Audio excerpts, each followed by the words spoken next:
Hello, welcome to Cinema Savvy. We are up to the 21st film in our James Bond Retrospective series, which kind of feels like the final stretch now. It's like almost commiserations. Like we're up to the Craig films, and we know No Time to Die is coming out. We had two trailers in the same day, which was madness. And we've said this every week. I can't believe how quick the time's gone on these things week to week, but it feels real now. We've hit the Daniel Craig ones. We're of course talking about the 2006 film, directed once again by Martin Campbell. Casino Royale. I think this was the one that we're all looking forward to. Definitely out of the Craig ones for me, just definitely out of Bond in general for me, certainly. No, we're not talking about the 1967 one, although we will be in probably a few weeks' time.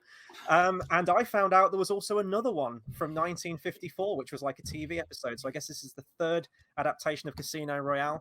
But yeah, I think this is going to be an immense one tonight. But before we get into this, over to George for the socials. Absolutely, guys. As always, we want you guys to comment along tonight. A new era, a new Bond, a lot to get through. We're going back to some rights issues we've not had for a while as well. So it's going to be a fun one. I'm excited but nervous at the same time. But I think we're all in agreement that this is one of the, elite is an understatement for the quality of this one. But let us know what your thoughts. If you are new to the channel, if you're thinking of catching up to the Craig era whilst we've got a new one coming out, obviously we've covered all the others, but hit that subscribe button. We're going to be here every Tuesday for the next couple of weeks. We've got some incredible guests. Obviously, we've got Shayla on today as well, who we're delighted to get on. And sorry, Chris, I'm saying your line. We got the Brosnan fan on for the Craig film, which we have to apologise for at the same time. But that is something we're delighted to. I'm glad to get you on. It's been really good fun having you on Twitter as well the last few months. So, and we've got potentially a very big guest in a couple of weeks, which we'll go into more detail on as and when we've got that confirmed, which is going to be something we're all excited for. And people in the comments may have figured it out. That it's not Daniel Craig though, don't worry. That being said, if you want to find out about our social medias, where to find us, the scrolling at the bottom. We've got Facebook, Cinema Savvy, Twitter at cinema_savvy, letterboxd.com/cinema savvy, and of course our TeePublic store in the description below. And as we always do, we're going to introduce Shayla to the channel. We love to put everybody on the spot with a question. Now, if anyone does follow you on Twitter, this is probably the most pointless question so far. But to get a chance to know you, we ask everybody who their favourite Bond is. So here we are pre-asking. Moore and Brosnan are both joint top on 3. Connery is on 2. Dalton is on 2. We've got nothing on the board for Lazenby or Craig. Shayla, who is your favourite James Bond? Add another one to Brosnan. He's my guy. And here's one he prepared earlier, once again. The correct champion is in the lead. But no, as we said, we know you're the Brosnan fan. It felt really bad because we planned that era quite early. And it was like, oh no, I was like, we've actually, we did the last ones first, which was even weird. Like there wasn't even a delay.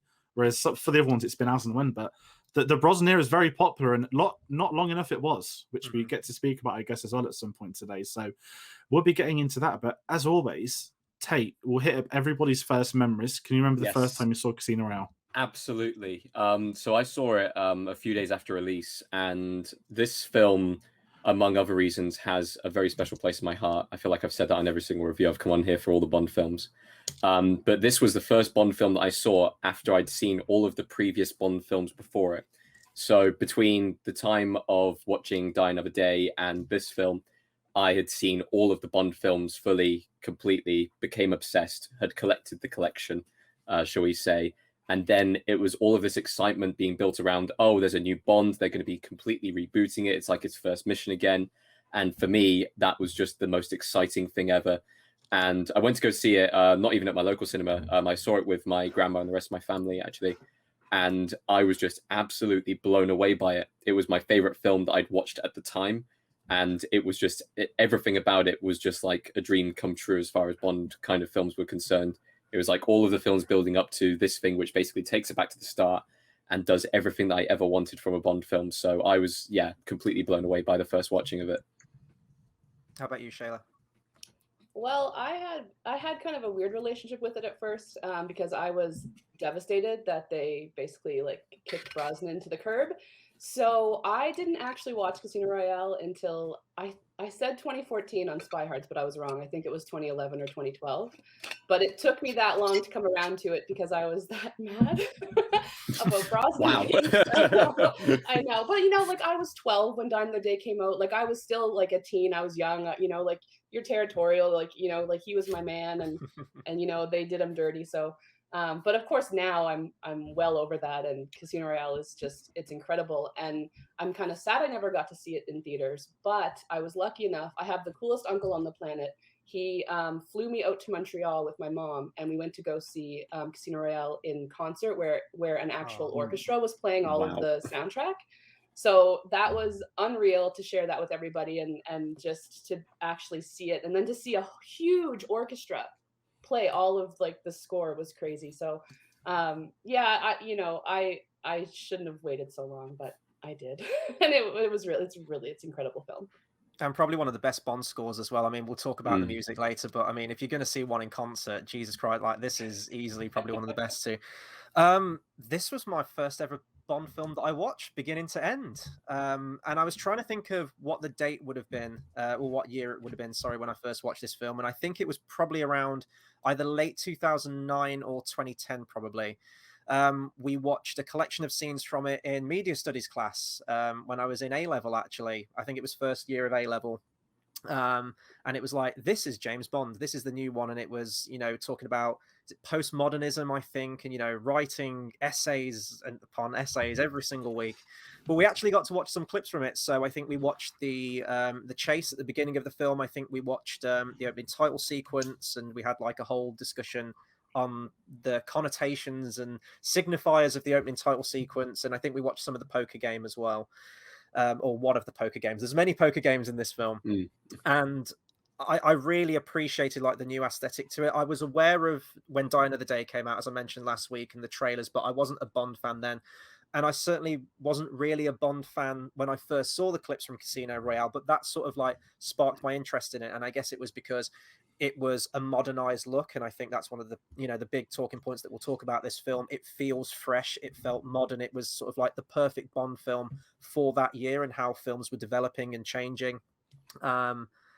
And I was just kind of enraptured by it. Like, I loved how the action was shot. I was very sort of basic with the things that I was gravitating towards. And then after that point, after watching it in class, I got the film and I watched it and I loved it. And I think it's a solid film. And I think why I appreciated it and why I think it's actually quite a good entry into getting into James Bond is because it was that fresh reboot. It was that soft reboot. Yes, you do get the carryover from Judy Dench from, the previous incarnation, but it fundamentally is like this is going to be a new chapter in the Bond story. We're sort of forging our own path with this one, for better or worse. I know some people like that about it. Some people don't, but it is a good one to get new audiences involved in, I think. And I mean, this film certainly did that with me. So this one's always going to hold a special place in my heart as the first one that I was aware of and that I actually watched.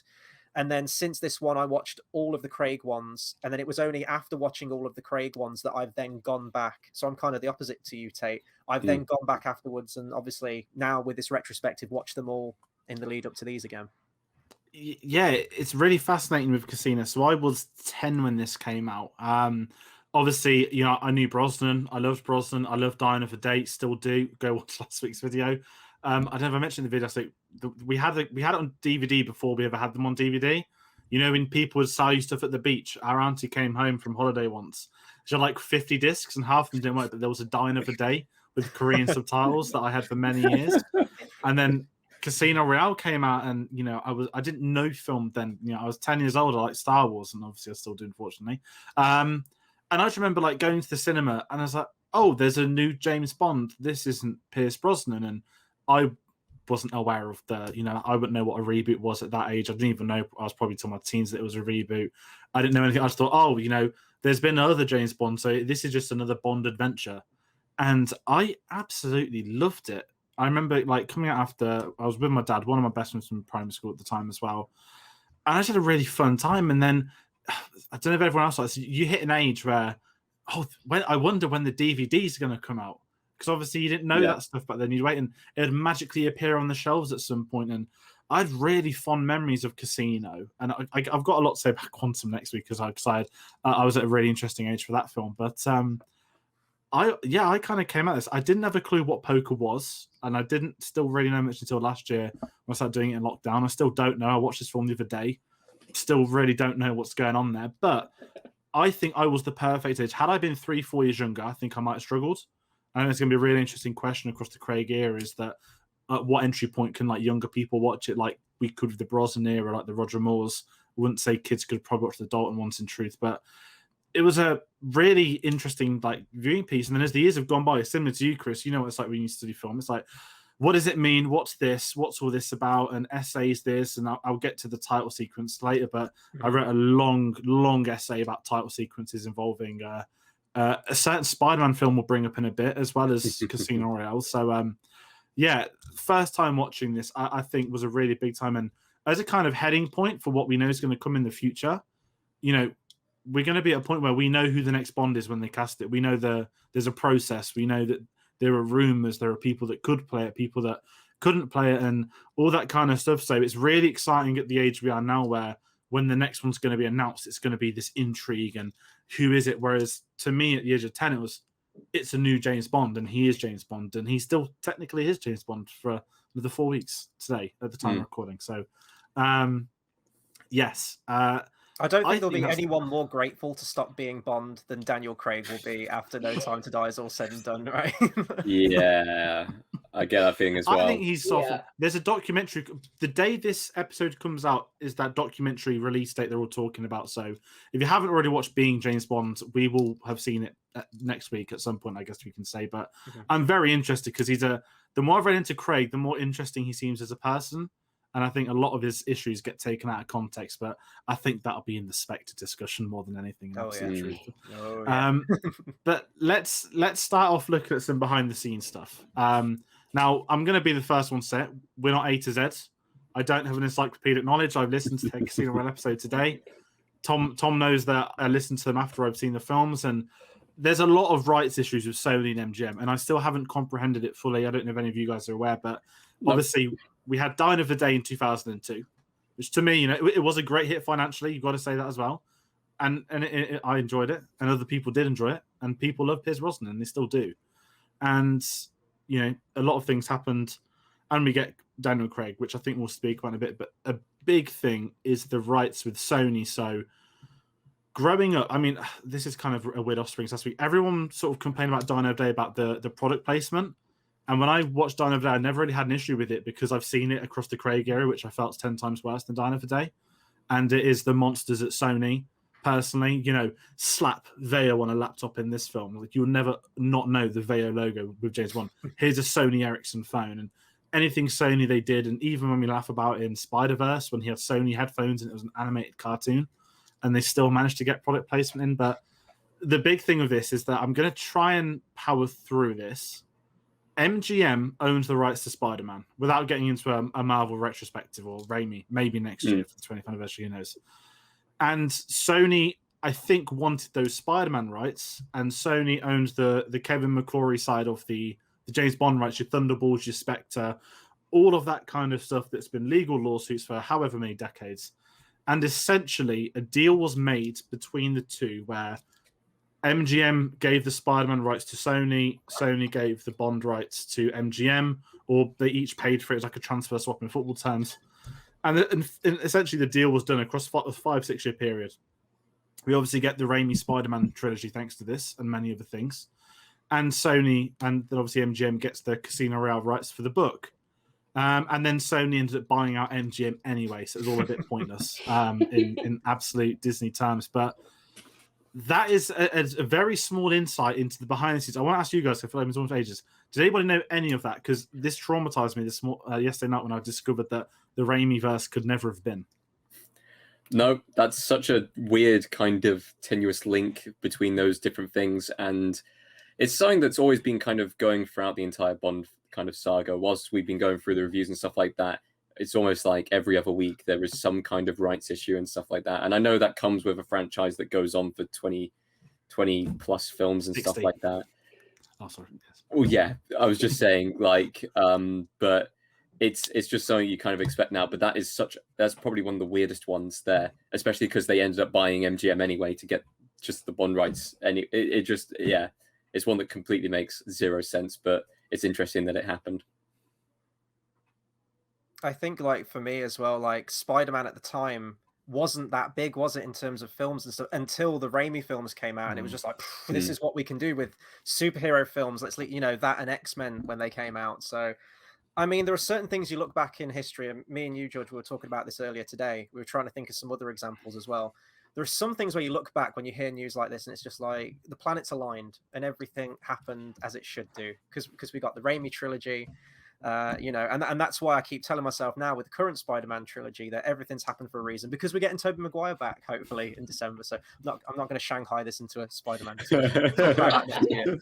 But yeah, no, it's really interesting. That's a hell of a deal, though. Like Spider-Man, I would think is massive in terms of a property, but then again, you got to cast your mind back that before 2000, it was just another film right that Marvel had sold off to whichever company. And it's interesting too, because like where I wasn't like actively following James Bond at that time, or like any of the dealings of it, because I was just, being sad about Pierce. I didn't know about any of it, and I was hoping to goodness I wouldn't come on here and you guys would quiz me on Sony rights, because oh man. But it doesn't, like Tayte said, it doesn't surprise me, because there's always been issues with the Bond franchise, and the huge gap between License to Kill and GoldenEye. Like, wasn't there legal proceedings happening then as well? Like, it's kind of been a bit of a mess at some points. It was when we got to the Bond films. To be fair, as most of the bros was like, there were no issues for a change. Let's move on. Like, and you've come back to the Craig is gonna have it for bloody all of them, isn't it? Oh yeah, got Skyfall with absolutely. that. But yeah, and I think another thing which is something really interesting, the Tarantino film multiverse, where we've had the Tarantino films that never came to be. Even when I was a kid, I'd heard of the Tarantino black and white Casino Royale film he wanted to make. I think everyone was familiar with that. I think it's a lot more famous than Tarantino's R-rated Star Trek film, which I'm also glad is never going to be a thing. But Tarantino, this was new to me this year. He wanted it was to be Brosnan, it was to be in the 60s. And listen, I love this film to pieces. If you were going to do some weird what if thing, this would be the Bond what if, wouldn't it? It is a Pierce Brosnan and Casino Royale set in the 60s, directed by Tarantino. Obviously, it didn't happen for probably very good reasons. But at the same time, I'd love to see 5 minutes of what Tarantino would do with Bond. Tarantino I was going to say, yeah, Tarantino is an absolute stickler for kind of wanting to stay true to kind of source material and stuff like that. I would expect that film to be very raunchy to start off with, reasonably violent even. It would just be an absolute bonkers film. And I don't know if they'd be able to kind of say, oh, it's part of the main James Bond series or not. That would be a reboot, one and done, and then they would probably have to reboot it again afterwards if that film existed instead of this one. So I mean, once again, I absolutely adore this film that was made in the end, but that would have been such a really kind of weird side tangent of the franchise to go with, and I'm kind of glad they didn't in the end, because it did lead to this film being made instead. Yeah, like I would love to see it. I think they should just go ahead and do it and just call it something different and change everybody's name and just still do it, like, because I don't think it would have worked, because Pierce already had such a Bond established that I feel like taking him back to the 60s and putting it in black and white would be very, very weird as just like a continuity thing, because but still, I mean, Tarantino and Brosnan, come on, go do it, just change all the names.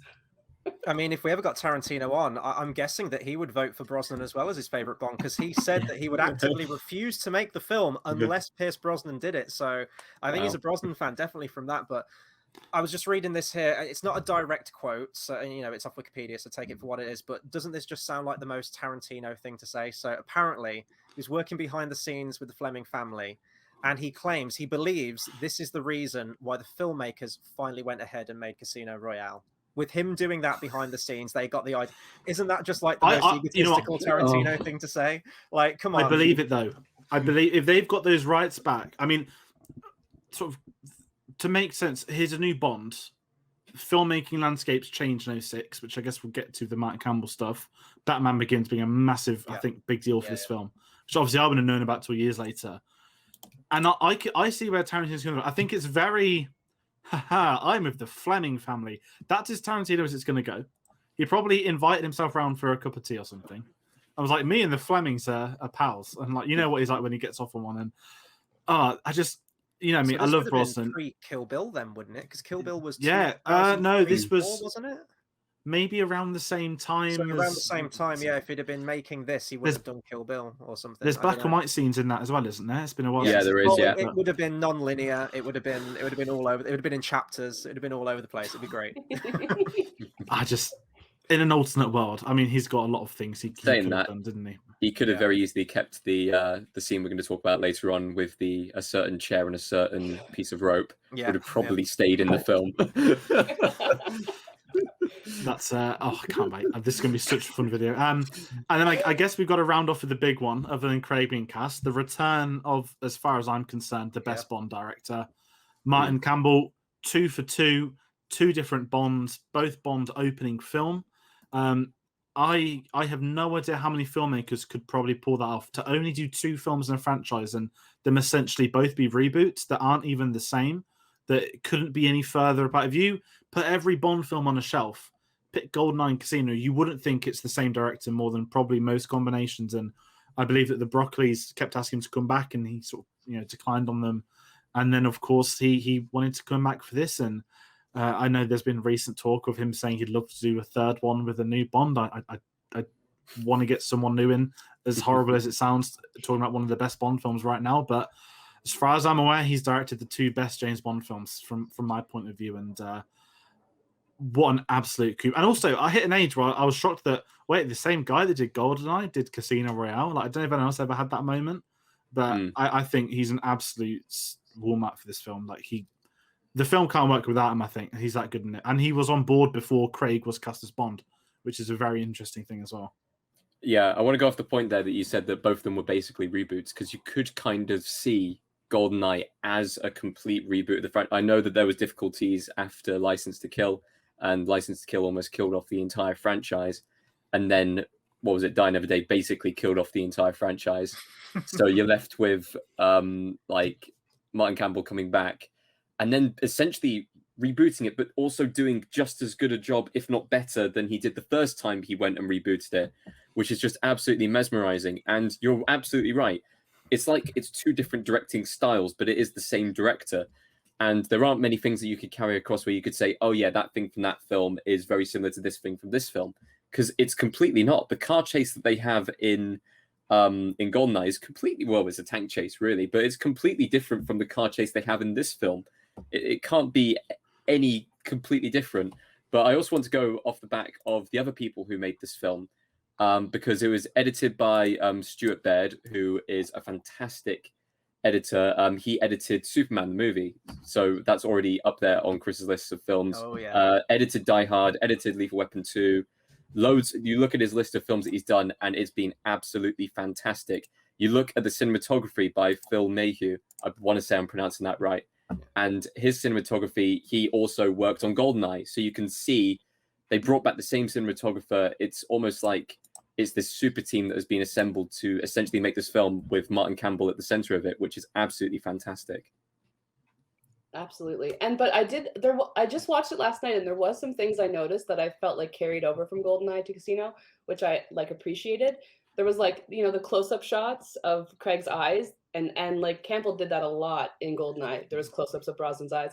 And then there's the one scene where Vesper and Bond are on the beach, and you get that shot of the beach and the sky. It reminded me of the shot from GoldenEye with Natalia and Bond on the beach, because there was even some interesting like color grading done to it. Like the top corners were like gray or something, I noticed in Casino Royale. So I thought that was kind of cool. Like as if that was like maybe like a stamp that he put on the Bond films to kind of bring them together. I thought that was kind of neat.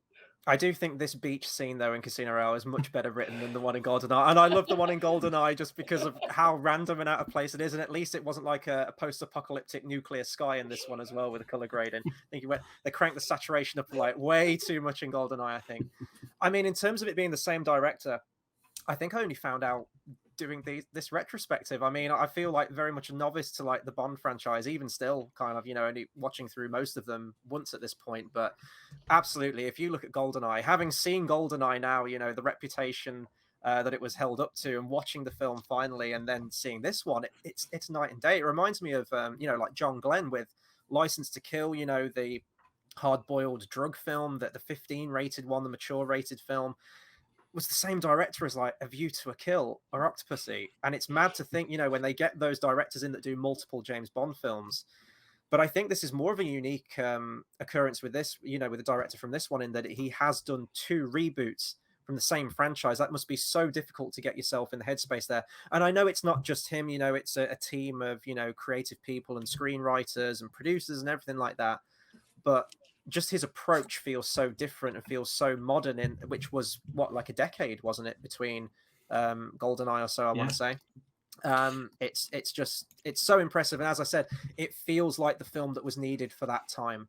The fact that it's only 4 years apart from Die Another Day, especially watching that last week to this one, it's mad how Bond can do that sometimes. It gets to the point of parody, or where it gets too over the top, and then it always hits the brakes, and, you know, you get that soft reboot to the franchise. I think it was needed, to be honest. You know, it does away with a lot of the things that you come to expect from the Bond franchise. You know, we'll talk about, you know, no money penny in this one.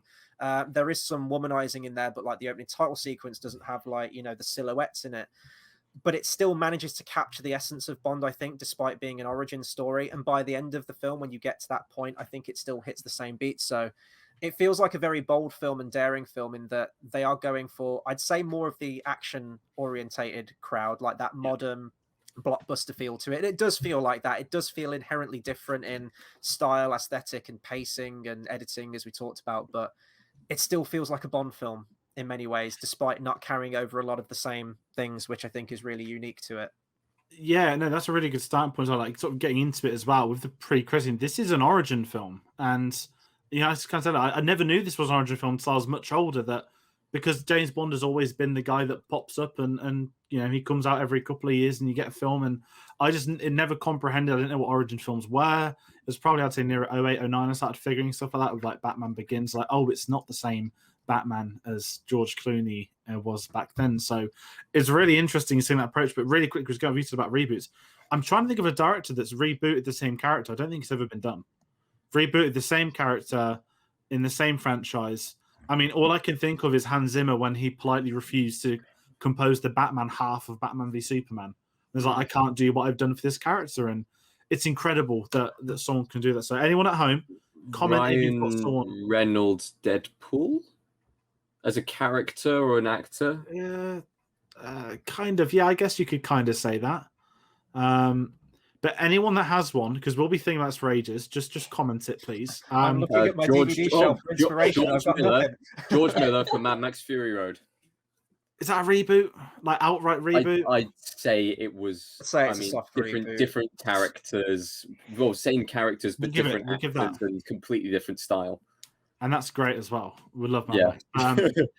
Let's get into this. The pre-credit scene, the black and white scene, again, didn't have a clue what this meant when I was 10 years old. It's like, why is it in black and white? And looking back, this is one of the best scenes. I mean, this film has many phenomenal scenes, but in terms of the opening credits, like spelling it out, this is the origin of Bond, get you 2 kills. Here's him being an absolute savage in a bathroom fight, and here's him doing a bit of espionage. Love the opening scene, and I think it is a fantastic introduction to Craig, because almost in the words of Aunt May, those horrible big blue, not yellow eyes.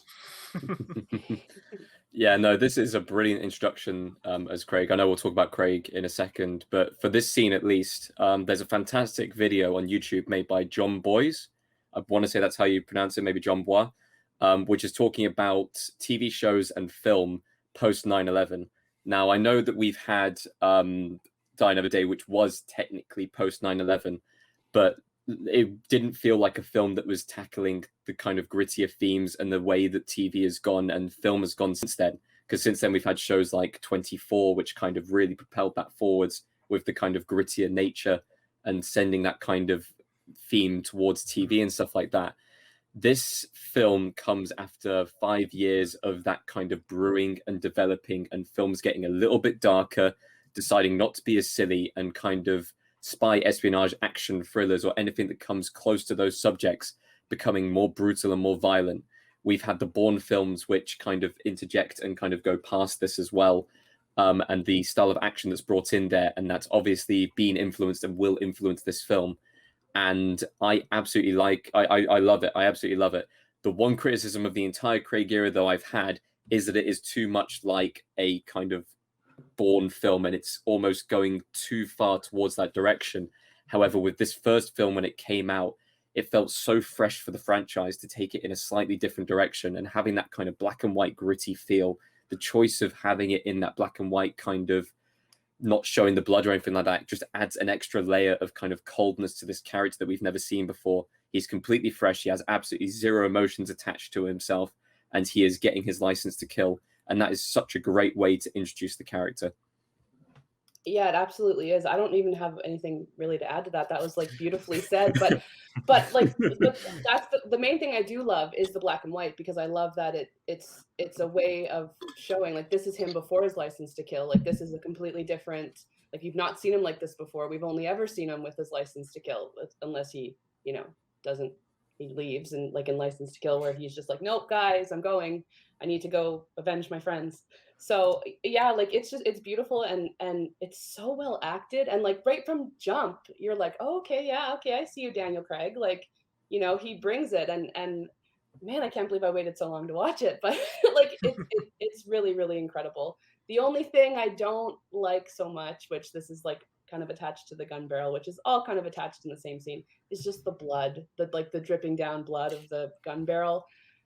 I think it's only like a little nitpick, but I just think that it looks kind of like too, I don't even know, just too weird, too realistic, but not realistic. I just like the red wash that happens for all the other films. It's a bit like Michael Jackson Thriller, isn't it? When it Yeah. I guess. Yeah, so I mean, I forgot, like even the MGM logo is black and white. It's not just the film, it's like everything. It's like you're smacking your TV because you think the HDMI cable's not plugged in properly, and then you realize that, oh no, it's in black and white. I love the cinematography and like shot choices at the beginning. It really feels like a noir spy film at the beginning. It's so different from what we've seen from Bond before. The shot choices and everything, where he gets out of the car and it's kind of like off to an angle, and I love all that stuff. The one thing that I don't like, and you could argue that this is more of the tone thing, and Tayte, you mentioned this with like the Bourne films, which is definitely a crossover going on there with some of the action styles. And this is kind of like Craig's Bond. I always see him as more of a brawler. And I know that around the time, we'll get into it when we talk about Craig in a minute, some people were very vocal about their disdain for Daniel Craig being cast as Bond. I was going to say Shayla might be one of them. But I still don't, and even in this film, and I think this is his best performance. Obviously, when I watch the next ones in the subsequent weeks, I might have a turnaround on that. But I never see him as the gentleman spy. I never see him as that sort of like suave, smooth kind of gentleman spy. I see him as like an action star. I see him as like a gritty brawler, someone who is going to drown someone in a bathroom sink and, be more kind of murderous with like his intent and everything. And there are kind of two sides to him in this. Like, I love the stuff where he's already waiting in the office. That reminded me of, and I forget which one it is. It might be from Russia with Love, where Connery waits in the room for the guy to enter, and he's in like low lighting in the shadows. Dr. No. Oh, is it Dr. No? Yeah, Dr. No. Yeah, and it kind of reminded me of that, and I'm like, okay, that's good. And then there's like the really quick smash cuts to the flashback of him taking this guy down. And I thought it was digital grain. It might actually be real grain, but it's like really overexposed and it's like blinding white and everything. And I get that it's like a filmmaking style and a style choice that they decided to go with that. Maybe they're trying to go with the whole disorientating feeling of Bond killing his first person. That's the whole topic of discussion in that opening moment, is that you always feel the first one. It's like the exchange from True Romance, going back to another Quentin Tarantino thing, where you've got Gandolfini saying the first one's always the hardest, but then after that it gets easier. It does, where the bathroom sequence ends does lead very nicely into the title sequence. So I appreciate that. I think it's just the style choice of how it was shot, like the flashback scene. It didn't quite gel with the tone I thought they were trying to establish with the really slow, methodical opening, which I think might have worked better. Maybe if it was all in dialogue, but then again, it's Bond. You need to kind of open with some spurt of action, don't you? So, we get what we get. Yeah, especially with a new Bond as well.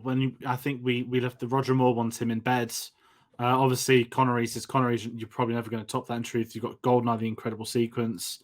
Dalton's got another incredible credit sequence, and obviously Lazenby's got the beach action scene, and all of those together, everyone's had their own stamp. And Craig's is such an interesting one that I kind of thought of the No Time to Die poster. There's that black and white one with the blue eyes, and for some reason I'd normally hate something like that. I thought something just worked with it, and it took until Saturday for me to clock it. I was like, oh yeah, because they've already done black and white with Craig, and there's this modern trend now, right? Parasite, the black and white edition.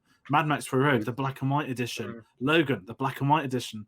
I'm saying, like, stop releasing these irrelevant things that you haven't actually planned. And, someone's going to comment some, like, Bong Joon-ho essay now at me. And I'm just kind of sat there saying, like, they could turn tomorrow, but like, we're going to re-release Casino Royale in black and white.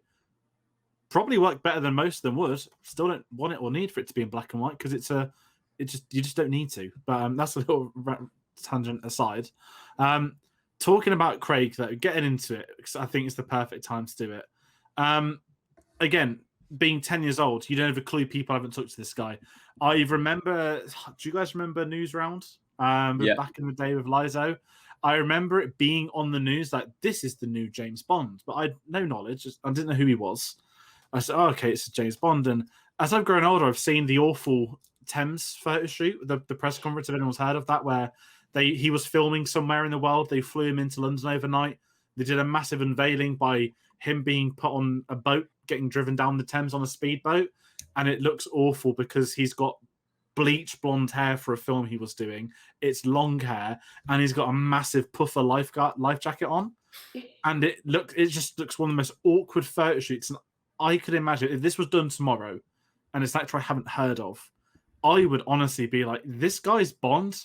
Why has he got really long, really dyed blonde hair and a massive life jacket? And my advice to Eon, not that they're listening, is for the next Bond, just have him walk out on stage somewhere. Just because I feel bad for Craig. Just get him in a tux and walk him out, and make sure he's not filming a film where he's not going to look like it either, because he does look like James Bond in that photo shoot. And I'll say that. And I'm just going to say history repeats itself so many times. Michael Keaton as Batman's probably the earlier one. Obviously, Heath Ledger was after, Ben Affleck was after with all their stuff, and even Robert Pattinson. Like it seems to be a thing with Batman, doesn't it? Like everyone hates who's cast Batman. It's the era of the insert. I mean, like I said, Batman 1889, like they bloody hell to actually put writing in and like write in the post their reviews. But for this one, it does make me worried about whoever might be next. That is my only downside. It doesn't matter who it is. There's going to be people kicking off. But who I hope is a different conversation for another time. But it's going to be one of the line that's going to be on them unfair. And I think a big thing for, again, looking forward, we shouldn't really, because we're starting Craig. Craig's been a big hit with the general audience, which is something we don't speak about often, that people have flocked for his films. I think he's brought in a new, I don't want to say generation of Bond fans, but I think the average cinema goer puts Bond up there with the films they want to watch, probably because they're so infrequent. There's not 4 of them a year with 4 TV shows you must follow in the correct order at the same time. But it's one of them where, that opening scene, I think, would have settled. I don't know if I'd have been like that. But for this whole film, I think this is his best performance by a mile. I really, really like Skyfall. That's more the quality of the film. He's still good in it, but him in Casino Royale, everything just clicked. I don't have any criticism of his performance, in absolute truth.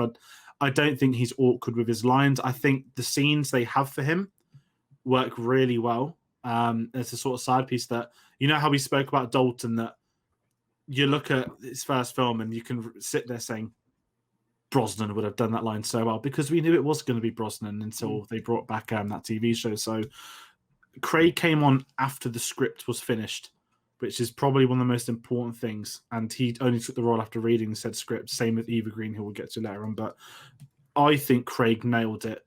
And, jumping to the end, the final scene, him walking, the gun, the music, definitive. That is James Bond.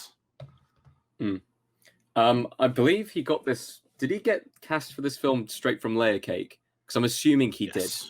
That his performance in Layer Cake was probably the thing that got him the role of Bond. Because his other films, I was going to say, his other films he did before this, I was having a look through the other day.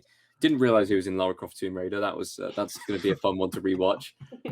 Road to Perdition, which I did recognize him in, and stuff like that. And then the other one was Layer Cake, and it was like, okay, I can understand Layer Cake, but I'm assuming you watch the other 2 films, and he doesn't really kind of come off as a Bond kind of character. And obviously, I didn't really know who he was when he got cast in. It was just like, oh, it's just a new Bond. It's just going to be another actor. I think he was in And Munich as well, wasn't he? I haven't yeah, seen that but one. Yes. he was in Munich. I want to say that was the film that he was filming with the long blonde Right. flowing hair. Yeah. So he already was cast at that stage when that went through. But it's an interesting one with Craig because I kind of have not a love-hate relationship with his character and stuff like that. I think he's a fine actor. I just sometimes think that he's used in the wrong way in his Bond films. And that's more of a discussion about the other Bond films that he's done here, because this Bond film, I think he's absolutely nailed it. He's just settled so quickly into the character. And even throughout watching the film, I know you said at the very end, like him with the gun in his hand and stuff like that, I can see him being Bond like all the way throughout this entire film. From the opening sequence, even with the brutal violence, just him being in the office and doing the kind of Sean Connery, Dr. No kind of interrogation thing. From that moment, you kind of tell that is a Bond character. And throughout the entire film, especially with his conversations with Vesper, you can tell that kind of banter. That's the banter that Bond would have with a Bond girl. So I see that in his performance all the way through. And you've written down here thoughts on his performance because he was nominated for a BAFTA. I can completely understand that. It was a good performance as a Bond. Was that the first Bond performance that would have been nominated for the only ever? I can completely understand that as well. This is his best film, and acting-wise, I know that Skyfall is another one where people kind of point to as far as his acting is concerned, where it's a little bit heightened. I would say this one's absolutely clear and ahead. I may not be the biggest fan of Craig as a Bond, and I know that a lot of people in the consensus, we still haven't had a Craig fan put a bullet on that thing that you've got up, George. But yeah, for this first film at least, he absolutely nails the role and settles so quickly into it. Absolutely. And another thing too about it, which is like a positive for his Bond, is I feel like in this film this is like the main film where they nailed his type of humor, like where he thrives. Because I feel like when they were trying, like by the time they hit Spectre, I almost feel like they were like listening to fans and saying, you know, we wish that they'd bring funny stuff back, or wish that it was a little bit more fun. And then I just found the humor that they had in that film, like him falling on the coach, of the random coach that is in the beginning that just he lands on it, like it didn't fit, it didn't feel right, like it just felt kind of weird. But this type of humor in Casino Royale with the, you know, this last hand nearly killed me, or backing into the railing with that guy's car and making all the horns go off, and it fits so much better. But yeah, I can't fault him at all for this performance. It's my favorite one that he's done as well, and he deserved to be nominated for that BAFTA because it's incredible. Yeah, I think the writing's on his side with this one, and maybe you can chalk it up to, you know, it's his first time as Bond, and he's more energetic, he's more lively with it, and, you know, maybe you could chalk it up to that's the direction they've taken the character as we get into the subsequent films, that he is feeling more worn down, and he's a haunted character, and, you know, all the pressure of the job that he has and everything. But it feels like the pressure of the job is actually feeding into Daniel Craig. And we know that since Spectre, and we know that's from, you know, No Time to Die as well. It just looks like he's having way more fun with this one. And I don't know if that's a script thing or a directorial thing. I'm not sure. But this is easily my favorite one of the Daniel Craig films. I'd say if you look at them so far, I mean, haven't seen No Time to Die, but judging by aesthetic and what we've seen in the trailers and the tone, it looks like there's a clear divide. It looks like you've got Casino Royale and Quantum. And then I'd say from Skyfall onwards, there's a new aesthetic, there's a new look, there's a new feel. And, you know, we talk about the impact that, you know, Begins may have had on this film, or certainly films that came out around that time.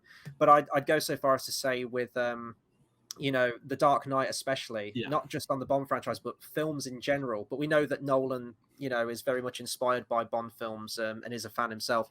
But that film, I would say, had a massive impact on Skyfall and how that looks. And it's more desaturated, it's more realistic and not as fun or as lively as this one feels. And I think this is why I gravitate to this one more.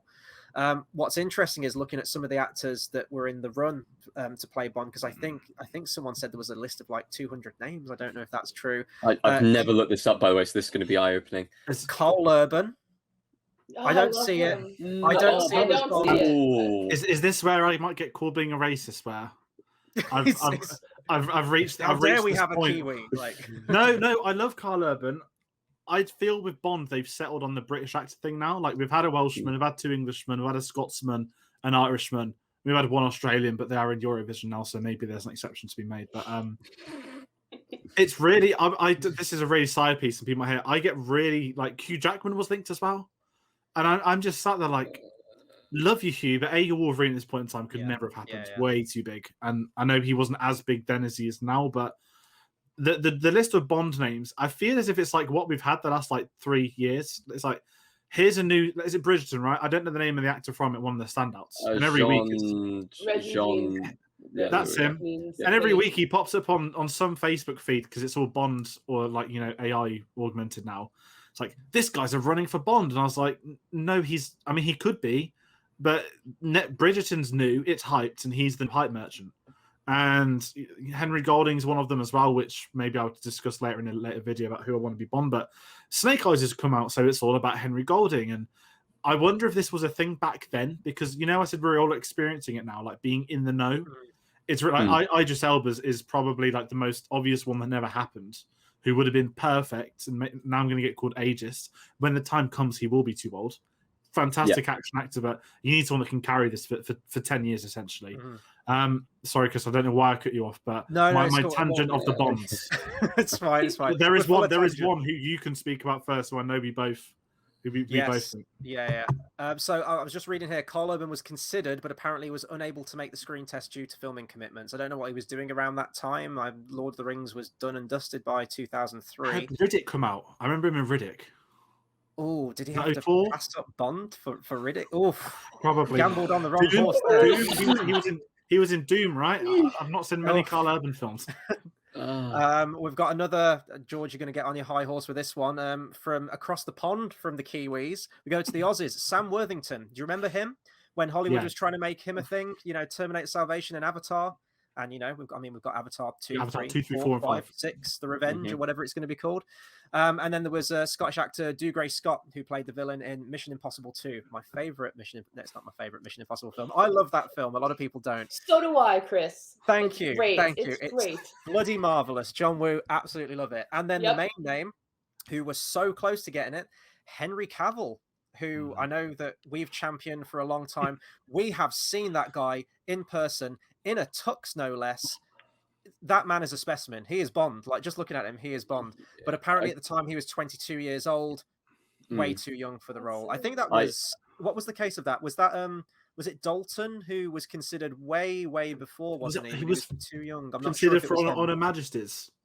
Or was it Pierce? No, it might have been Pierce. I can't remember. Brosnan was it? Yeah, I think both of them. Brosnan obviously was a shoo-in. I think he would have been late 20s. So was Craig the youngest one? That's a good question, actually, because Craig was probably about 34ish or 35ish, maybe when Craig's now the oldest Bond, isn't he? So still not as old as Roger Moore. I thought he'd finally gone past that. In terms of being Bond, he's been the longest serving Bond thanks to COVID-19.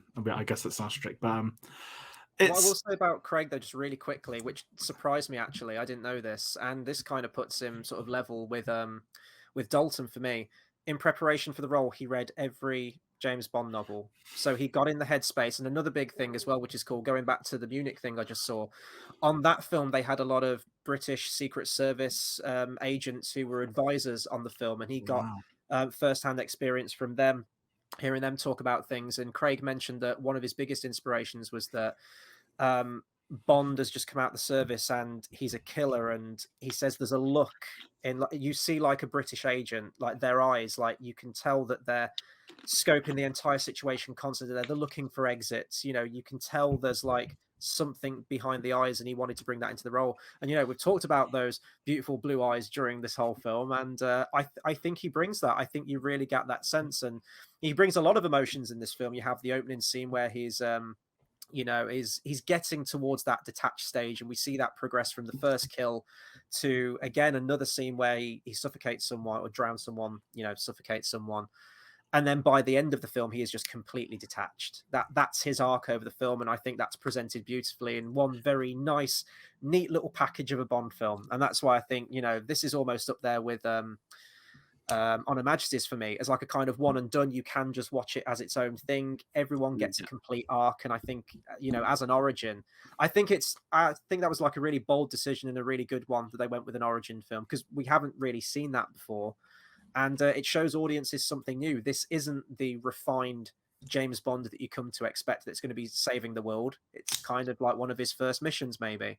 So I think it, he's still, he does all the action scenes well. He's, parkouring. We'll talk about like the opening scene, I'm sure, at some point in this. He's doing all the things that you expect Bond to do, but there's a vulnerability in this film, at least, that I really appreciate. And, he's not like wimpy or anything like that. Some people might argue as the films go on.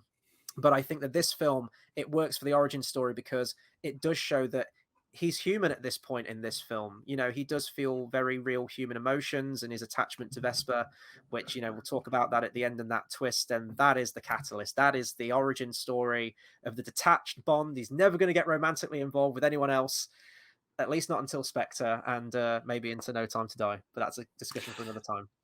Yeah, I really want to quickly bring up Layer Cake because I saw it for the first time the other day. And, we also talk about Bond auditions. And he wasn't actively trying to be Bond. We know that he originally declined the role. They wanted him more than he wanted it, which I kind of respect as well. Because, you might have ended up with someone really average, desperate to play it. I'm not saying anyone has ever been that, but you know where I'm coming from. And after watching Layer Cake, I looked at that and thought, that is James Bond. In the same way I look at Henry Cavill in Man from U.N.C.L.E., which is the only reason I've ever watched that film. Same reason I've seen him in Mission Impossible and thought, that is my James Bond. And we've been fortunately robbed of this, thanks to Matthew Vaughn making a new spy trilogy on Apple, starring starring Henry Cavill as a spy, which is heartbreaking. Layer Cake, worth watching for anyone. Chris, I know you've seen Road to Perdition. I saw that for the first time the other day as well. It's not really his film, but he's okay in it. But I think after watching Layer Cake, I was like, okay, I see why they went for him directly. Mm-hmm. The eyes, he's sleeping with people for information. Anything and everything you expect from a Bond film, he's doing in that film. He's superb. So definitely recommend that. I love Matthew Vaughn. Mm-hmm. But I was really glad to get to watch that. But sorry, on top of that as well, it also had another person who's been linked very much with Bond films in Tom Hardy in the film, who's always been linked with them. And a young Ben Whishaw, which completely blew me away. It's like Bond bingo, isn't it? Just cross them all off. Yeah, I was like, is that Q? Is that Paddington? And then I was like, on my IMDb, like, oh my god, it's Ben Whishaw. I was like, he's actually in this. Is it really bad that you guys see him as Q as like Paddington, and I just see him as gay bathroom dude from Cloud Atlas, and all the different characters he plays in Cloud Atlas? I forgot he was in that film. I'm sorry to say, but I like Cloud Atlas. Me and you were the only people championing that. I know. Release the 4-hour cut. God damn it. Has anyone? I'm cautious to be honest an hour. Has anyone got anything else to say on Craig, or should we head into the allies? We're going to keep talking about the scenes. Yeah. The scenes. Yeah. Okay, let's talk Dame Judy Dench, because she's the only cast member I believe that carried over. Not the only person obviously that works in the film, but to me, 100% the correct decision. She is incredible in that role. I think she's the best M by a million miles. As much as I love Bernard Lee, and unfortunately, Ralph Fiennes hasn't had the time to develop. I'd say I think he's got very good potential, but I look at M as kind of when you look at characters, right? You look at J. Jonah Jameson, you look at Iron Man, Loki. It's like no one else can do that. Obviously, M's already been done by loads of people, but whenever I think of M, I think of Judy Dench, and it's still weird. We've got Ralph Fiennes doing it now, and I think that became her own role. But I think what they did, the shift of character where she's very maternal to Bond, more so in the next two than this one, I'd say. But I think you kind of need her. That having a sort of female M that's a bit older to keep Bond in check, I think works much better for him. And with Judy Dench, she's bloody great in it. She's got great chemistry with Brosnan in his films, and she's got fantastic chemistry with Craig as well. And I think keeping her was 100% the right choice. Of any hard decision, they probably and ahed it, but I think 100% M in this film is absolute top tier. Yeah, it's one of those things with Bond films that I've always liked, that some of the characters carry over. We've always had Desmond Llewellyn's Q and stuff like that always carry over all of the films and stuff like that. And I'm happy that even though they went with, we're going to reboot the entire thing, we're able to carry over at least one character from the previous set. Because it means that when Daniel Craig's films run out, if they decide to go with a reboot or if they decide to go with a continuation, either way, we can have that, okay, we are allowed to continue carrying over characters if we want to. And it's almost become like a Bond tradition now that those kind of characters transcend the not the transcending the actors, but the actors can give their performance to that role and will remember them for each different era that they play it, just like the Bonds themselves. And with the M that they brought through when Judy Dench started back in GoldenEye, it became more of a personal story. M became more involved. And especially in the Daniel Craig films, the story starts to center a little bit more around her character. And I like that. I like that they're able to bring in these side characters who you've known for a very, very long time and suddenly have them as a major part of the story instead of the person who just gives the mission and then you don't see them again. And I'm glad that they were able to bring back an actress who was as good as Dame Judi Dench to do that. And I think that like that's the reason why she's my favorite, is because she's not just a figurehead sitting in an office giving Bond his mission and then Bond goes off and does it. She slowly, like, because in the Brosnan era, she becomes part of the story by The World's Not Enough. She's like, she's the Bond girl. One of the Bond girls in The World Is Not Enough. But I like too, just for like, I like that she played M in Casino Royale differently than she did in GoldenEye, like just for a separation. Like they're two very different versions of M, so it's a little less confusing for the audience. I find her like beyond cold in Casino Royale, which in GoldenEye she starts off, you know, telling Bond about himself, but then, you know, she says come back alive, and she's, you know, I just feel like the relationships are so different, but I like that because I agree. I'm glad that Judy is in this, like in these films as well, that they kept her, because I just think that she is just one of the greats. I mean, clearly she's one of the greats, and she's a huge asset to this franchise. Absolutely. And, you know, it was when we talked about The World Is Not Enough, we talked about Purvis and Wade's sort of like involvement with the screenplay and dialing up her involvement more in the films. And that's something that, you know, obviously carries on even into the next two as well, especially Skyfall. Jesus Christ, that is like her film, isn't it? Yeah, I think it was an inspired choice keeping it there. And I, even now with, and I love Ralph Fiennes, like he's an amazing actor, but I'm like, you're not Judi Dench though, are you? Like, I'm still feeling the effects of what happened at Skyfall, and I don't think, you know, it's going to take someone. Actually, I don't think she can be tops. I mean, she's just like a force to be reckoned with, isn't she? But she does feel different in this film. You know, she still gets the witty quips in there. I'm going to give away one of my one-liners, but I love the bit. I think it's her intro scene actually. She says, like, in the old days, if an agent did something that embarrassing, he'd have a good sense to defect. Christ, I miss the Cold War. Love that. I love the bit as well. You kind of see like bits of a home life as well. You know, husband, it's like late at night, husband's asleep, and she gets a call in the middle of the night, like, what do you want? She's got like this high-tech laptop at the side to keep track on Bond.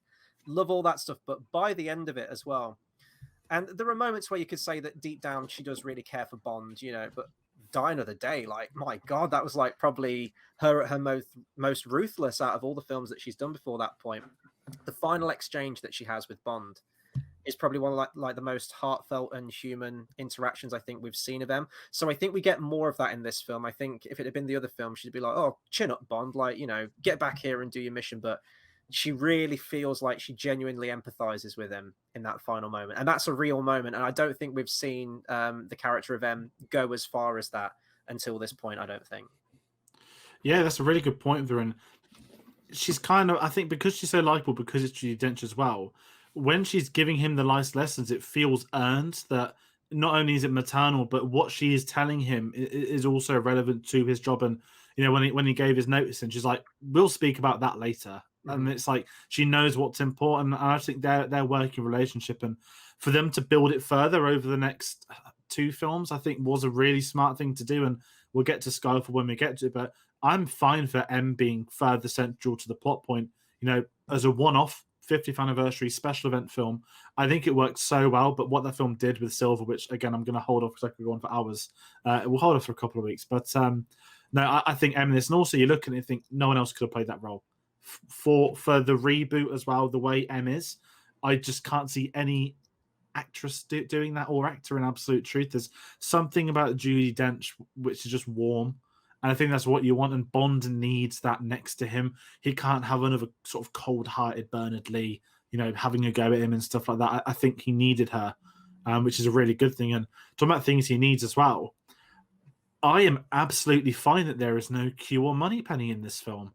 I think the way the film is structured, the way this film works with his origin, you don't need them. Having them already there would feel a bit weird if he is a new agent as well. So, sort of, again, when we get to it in Skyfall, I think that was probably a very tough decision they made at the time.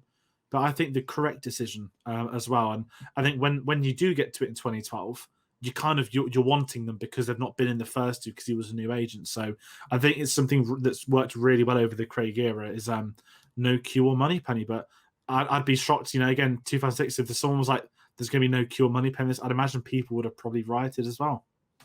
Well, I was going to say one of the key themes of the film is isolation, and having Bond isolated in these situations, and him wanting to do it alone without asking for the help or doing things without kind of being prompted and stuff like that. The entire scenes where he basically goes off and kind of chases after the whole plane sequence, stuff like that, which he did, like they're asking, where is Bond? What's he doing there? And stuff like that. It's all him doing it on himself, or he got a license to kill and he's gone and blown up an embassy, stuff like that.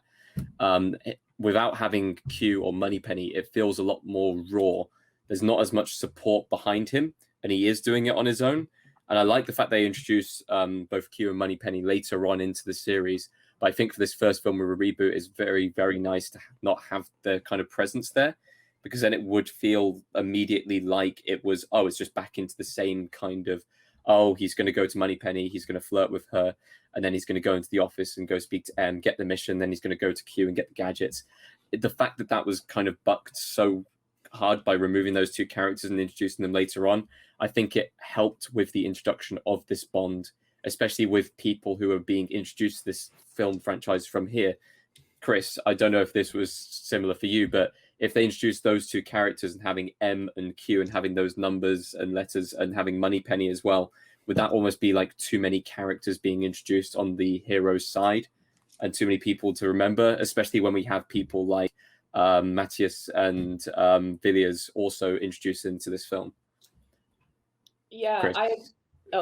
Sorry, No, that was the right question. I'll get to me. Okay, good. I was just gonna agree with what you said, absolutely. And I also like, part of me feels like Villiers is kind of just like the male Moneypenny, like, because I just love, like, he's always he's always like, following Em around and like telling her things. But no, I think it was a smart move because it is more of like, you're kind of meeting Bond again because you haven't ever met him at this point in his career, like. So to bring in those characters and take away from him, like, because I feel like this is very much like, because this is his origin story, so it makes sense that they would come in later, and it was a wise choice. And then who they chose was also, I think, two very wise choices. I'm going to compare this again to Batman. I think I did this in probably like one of the earlier reviews that we did. I know that we mentioned like the comparisons between the characters, but Begins comes out and you have so many familiar things that, you have Alfred that you come to expect from Batman. They introduce obviously Morgan Freeman's character to introduce the gadgets. So in a way you do kind of have that, I'm not saying that Batman's flirting with Alfred, far from it, but you've got the gadget guy in Batman Begins, and it feels, you could say it feels alien in this film that you don't have that aspect to it. I think the only gadget that he really has in the film is like a defibrillator, right, in the car. That's kind of it, really. And you don't need a Q character to explain what that is or how that works. They do that very succinctly when he's on the phone and they're kind of instructing him how to use it. I think because this is an origin film, the focus needs to be on Bond to establish not just, it's a new Bond, it's a new tone, completely new aesthetic. And I don't know if this was their idea at the time, but it obviously became that as we've gone through the films. It's like its own little complete saga, isn't it? In the grand scheme of Bond, it's its own sort of like bracketed story. Even the new trailer that came out for obviously No Time to Die was saying the conclusion. And it's like, well, we know it's not the conclusion of Bond, but it is to this sort of, this small little saga that they've got going. And I think, with a Moneypenny and a Q in there, I think it would have just been too much in the film. And I think with it's already a long film, but they're very economic with the time. The pacing's great, and the focus needs to be on Bond. You need that sort of like maternal aspect to M, which they have, and you need to develop Vesper as well and that romance. And I think they do that too. If you throw some scenes in there with Moneypenny and Q, I think it's just it's going to be thrown too much in there, and the story needs to move on. And with how the film's written and presented, I don't know what impact they would have really had in the film. I think if they'd have been in it, they'd have maybe been in a few minutes and people might be, arguing that, you have these characters, Moneypenny, and they're not in the film enough, and then we get to Spectre and it's like, oh no, they're in the film too much, like take them out, please. But no, I think it was the right decision. And even having watched all the Bond films and loving the character of Q and loving the character of Moneypenny, I have no problems with them not being in this film. Not at all. It doesn't, you know, I'm not complaining at the film or anything like that. I think it's very economic with its time, and I think it would have just spoilt it, in all honesty. There'd have been too much in the film. Yeah, and as well as that, we do get some allies who are actually integral to the plot, I guess you can say as well. That the first one I'm going to go for is one of my favourites, and I'm going to upset a lot of people that have License to Kill now. Jeffrey Wright as Felix Leiter is by far the best Felix Leiter. He's such an incredible character. I've not even seen Westworld, but I saw the latest episode of What If this afternoon, and he's voicing the Watcher, and this is the first thing I've ever seen him. But everything I've ever seen Jeffrey Wright pop up, and I was like, that's Felix Leiter in a supporting role, as he always is in supporting roles, and he's one of them where I think he's great in this. I think him and Craig have good chemistry from the scenes you get with them. The fact that they don't make it that obviously that he's CIA until Bond's going for the kill and all this kind of stuff. But Jeffrey Wright's great. I think he's a very, very underrated actor. I think he's an actor that not many people could probably name if they're not into film. And I'm really hoping that when we get him in Batman next year as Gordon, I think he's going to be superb in that role. And I'm really excited to see what he can do. But also sort of going off current things, like when they announced he was returning to No Time to Die, like the hype was there. I was like, oh my God, like we're actually getting Felix Leiter back properly as well. Like it's that world building type thing. And I think, I think the problem I've got with the old Felix Leiter is that there's been so many different versions in so many different films. And then even when we took the piss with License to Kill and Living Daylights, that you've got two films with two different Felixes, and one's from 20 years ago. And I do like the one from License to Kill, but I think Jeffrey Wright absolutely nails it. I think he's really fun, and he's the kind of guy. I know you literally get a scene of them drinking together in the next one, but I could imagine like Daniel Craig just chilling with him for a couple of hours, talking about life and things. How they both hate their job, and I think he works so well for his placement. And even the fact he knows he's crap at the poker as well, I think plays like if you listen to him, he gives really random commentary lines like whilst they're playing the poker, and he's one of my favorite things in this film. I think he's great. And again, sort of going with the fact we didn't have a queue on Moneypenny, it meant we got to spend time with other supporting characters who are integral to it. Absolute character actor Vespian. He is absolutely incredible, and I absolutely see him as the Felix Leiter. Even when watching back through all of the kind of other films that have Felix Leiter in, it's very difficult to sometimes distinguish the character with like the lines. I don't think I could quote a single Felix Leiter line from any of the other Bond films off the top of my head, whereas like this one with Jeffrey Wright, he's absolutely nailed the character, and it's the second he introduces himself and you kind of know that he's integral into the story, and he reveals himself, he feels like he's a big card to play, which is absolutely fantastic to use. I'm so glad he's come back in like the next film, because they should use him more. But yeah, no, brilliant character. I do really like him as Felix, but David Hedison will always be my Felix, because I just think David, was incredible, and he has that like special way of talking. Like I don't even know how to explain, like an old Hollywood way of talking. Like I don't know, I love David, but we're not talking about David right now. We're talking about Jeffrey Wright. He is really, really, really awesome. I do think it's a little strange that like in No Time to Die, he says, "You're the only one I trust, Bond," where like I don't know that relationship has been established. Like I feel like we haven't seen him enough for him to only trust James Bond and nobody else. But no, he's incredible in this film, and when he's like, "I'm bleeding chips" or whatever he says, like he's just effortlessly cool, and he definitely suits Craig's Bond. Like their chemistry, I absolutely like. I feel it. It's definitely a good pairing. Yeah, and I mean, this was the first Felix that I ever saw, and I do think it's a shame that he hasn't been utilized more in the films. I think, take Moneypenny and Q out the equation. The one person I always wanted to be introduced and reintroduced was the character of Felix, and I love his performance in this. I think one of my favorite sort of shots moments with his character, and there's not even like a word uttered. I think it's where he's down to just playing against Le Chiffre at the end, and he's just throwing in his chips like he doesn't care anymore. He's got nothing left to give. Just love that. I think, I mean, I want to watch No Time to Die so I can get, like the broad spectrum of everything. I do like David Hedison in License to Kill. I mean, you guys know how much I like License to Kill. That's like way, way up there for me. I think it's mostly because he is the linchpin of that film. Like he sets everything in motion, and it's kind of Felix's film. So it feels like he has more to do in that film. He does, in this film, Jeffrey Wright, he does have great chemistry with Daniel Craig, and I love all their scenes together. Love he says, we don't need the money. Just let the CIA get the, let we want to take him in kind of thing. And I like that about him. I don't know about non-quotable lines from David Hedison though. Doesn't he have that moment where he's getting lowered into the shark tank and he's like, "See you in hell" or something? Yeah, or whatever he says. That's a great moment. That's fun. Oh, it's an interesting one. I think I'm with you on that, Chris. When we find out what his role is in the new one, yeah. Because I listen, he's a supporting character, so I don't expect him to be dipped into a shark tank. Be very surprised if he was, but I hope he just get a bit more. That is something I feel like we have missed with Spectre and Skyfall. Like, I understand why he wouldn't be in Skyfall; it's all set in England, but you're just missing that him popping back up in Spectre. Or I always say the third Craig film between Quantum and Skyfall. I think a lot of people spoke about that, but here's one of them where it's going to be exciting to get him back. I think, and another one, a new ally is Mathis. One of I'm definitely going to speak more next week because he has a really unfortunate fate. But I loved him. He is the commentator for poker. I know nothing about poker. If you don't know anything about poker, he's the listen Rick to Ollie of Mathis. this film from Phantom Menace. And like he serves such a great purpose with it, and I enjoy him. I love the whole. I mean, we'll get into the Vesper stuff at the end, but I just love his character when you get the revelation that it could be him, and he feels like proper Italian mafia gangster, like when he's walking around with sunglasses on the edge of the balconies, and he just gets zapped and we don't see him again. Like, even his exit's pretty cool. But I love Mathis. Again, he doesn't have much to do, but he just helps a lot of people listen to poker, because how else are we going to follow it? And I think it's also quite smart, because if they just played a poker game, 99% of people at home won't have a clue what's going on. You need him telling everybody what's going on.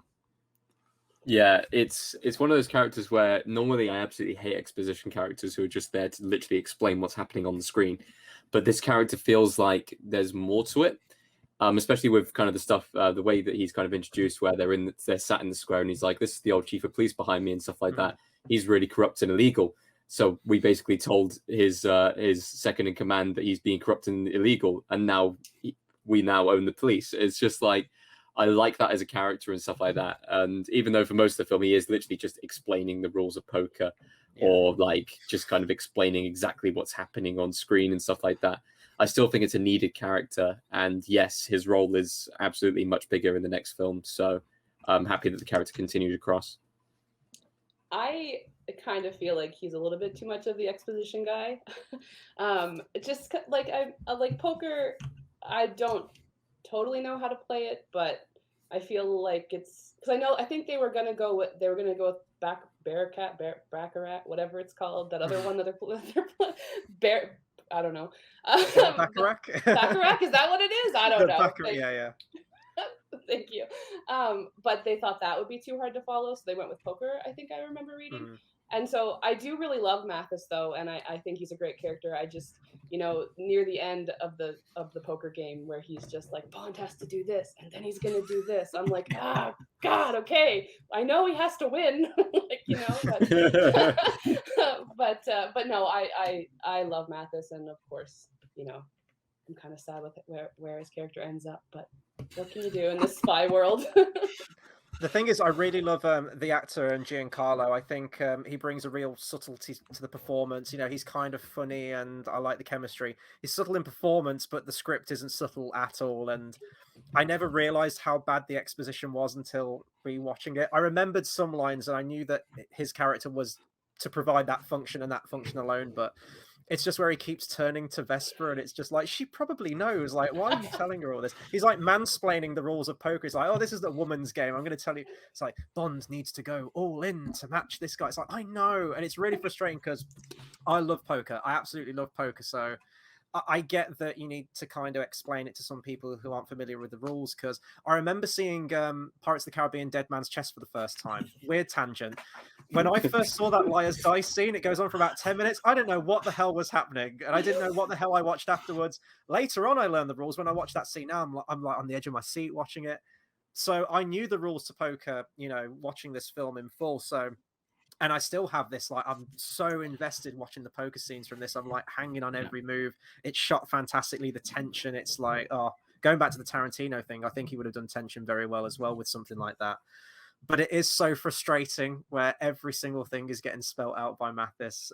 So that's probably one of my negatives of the film. But I get why they have to do it. So many films do it. I think I quoted this on another Bond review that we did.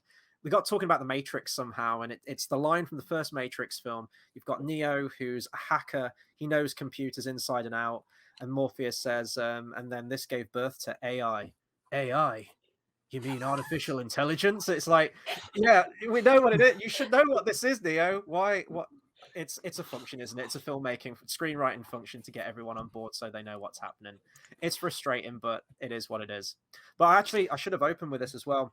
Just Casino Royale, I think why it is one of my favorite Bond films in general. I love just the casino atmosphere, aesthetic, and everything. That's just something that I personally love. Like just myself and every. It feels classy, doesn't it? It feels just like. Yeah. That's a funny story. I went into a casino one time and I could see that there was a poker game going on. I thought, oh, I'm going to get to be a spectator, and I walked up to the doorway, and someone like came to the door, looked me up and down, and was like, I don't think so, and closed the door. I was like, oh, we're doing it like that, are we? Okay, so that's my casino story. But were you not wearing a suit? I've got were you one. not wearing like a suit? Or I've got an embarrassing one. So when I was in Monaco for that week, I went to Monte Carlo Casino because you kind of have to, right? I didn't know it was in Goldeneye as well. So I took my full like 3-piece prom suit with me as well. No one knew, so I like got dressed, obviously put it all up, went in, and they thought I was a what the waiter's called that like take everyone's bags. Like a dino waiter. they thought it was that because obviously I was in a 3-piece, and like I went in though. I went to the slot machines because I'm not rich. I didn't speak French, but there were people around a poker table, and there was like they had obviously these rich guys sat down, and like they're obviously their partners in dresses. And I was like, have I just like walked into like Casino Royale? Like it was so weird. And obviously the next time I watched Goldeneye after that trip, I was like, oh my god, this is where Goldeneye was filmed, where they actually played it there. But probably wasn't there. It's probably on location or no, at Pineville or something. But yeah, that's my failed poker story. And the second one, during the 50th anniversary Bond type, I almost spent £150 on a Casino Royale replica poker set and wanted to learn to play it. Never did, but I regret it because we'll get to Lashif's poker trick in a bit. But we need to have a poker game. We need I think as soon as having a poker game, I'm absolutely in. I'm so down because I'm actually quite good at poker, so that would be quite fun. You better put your money where your mouth is. Tayte. Yeah, I know. I'm gonna have to now. I'll win it. We'll do it on live stream. I guess we move on to possibly one of the best parts of this film, which is Vesper, the Bond girl. Now, I know that I've been watching through the ones which I haven't been on for this kind of Bond retrospective, and a lot of the times when they're mentioning the Bond girl, there are two names that keep on coming up of which people are comparing to as possibly the best Bond girls. I know there's one other that's thrown in. Say it, but you know who it you've got Tracy. Oh yeah. And then you've got Vesper. And it's the eternal debate since this film has been released as which one is the better Bond girl. And it's really difficult to decide on which one is the better Bond girl, especially after rewatching this film recently, because obviously I've seen this more recent, so therefore my sway is going towards Vesper. But once I rewatched kind of On Her Majesty's Secret Service, my sway was going back towards Tracy. And you'll always sway between the two of those as they are such resourceful Bond girls. They're given emotion, and they're given an actual story that links very heavily to Bond. Bond gets emotions towards them, and I absolutely adore Vesper. I think Eva Green absolutely smashes it. Perfect choice for the character. Is there much more I can say? I know you guys are going to absolutely rave about her as well, but absolutely fantastic Bond girl, one of the best parts of the film, and probably one of the best actresses to actually play a Bond girl. Yeah, absolutely. And I find, like, when I first watched it, though, I didn't really like her that much, and I'm not even sure why. I couldn't tell you. But the more I watch it, she's perfect. Like, she smashes it. And I love that she's, like, she goes head-to-head with Bond. Like, you know, like, she sizes him up, and, like, they both tell each other about themselves on the train. And I like that because she is Bond's equal. And I love the whole, there are dinner jackets and there are dinner jackets, and this is the ladder. Like, that is such a cool line. Like, she just has a lot of really cool like lines, and she's definitely up there. She's not my favorite of all time, but you can't argue she's way up there, and I imagine she's probably number one on a lot of people's lists. As a quick interjection question, who would your number one of all time be? Oh man. I really, really, really like Elektra, even though I know she's kind of, I know that she's kind of like villain and Bond girl. And I'm a big fan of Natalia. And on the other end of the spectrum, Solitaire. I don't know why, I just really love Solitaire. Yeah. I was just like, me and you, George, we were talking about this. I mean, I was on Messenger when I was watching this film, and I was just like, I was just like, my God, Eva Green is just a sight to behold in this film. I'm going to be the guy that says it. I held myself back talking about Xenia Onatopp, but I'm not going to hold myself back on this one. I'm sorry.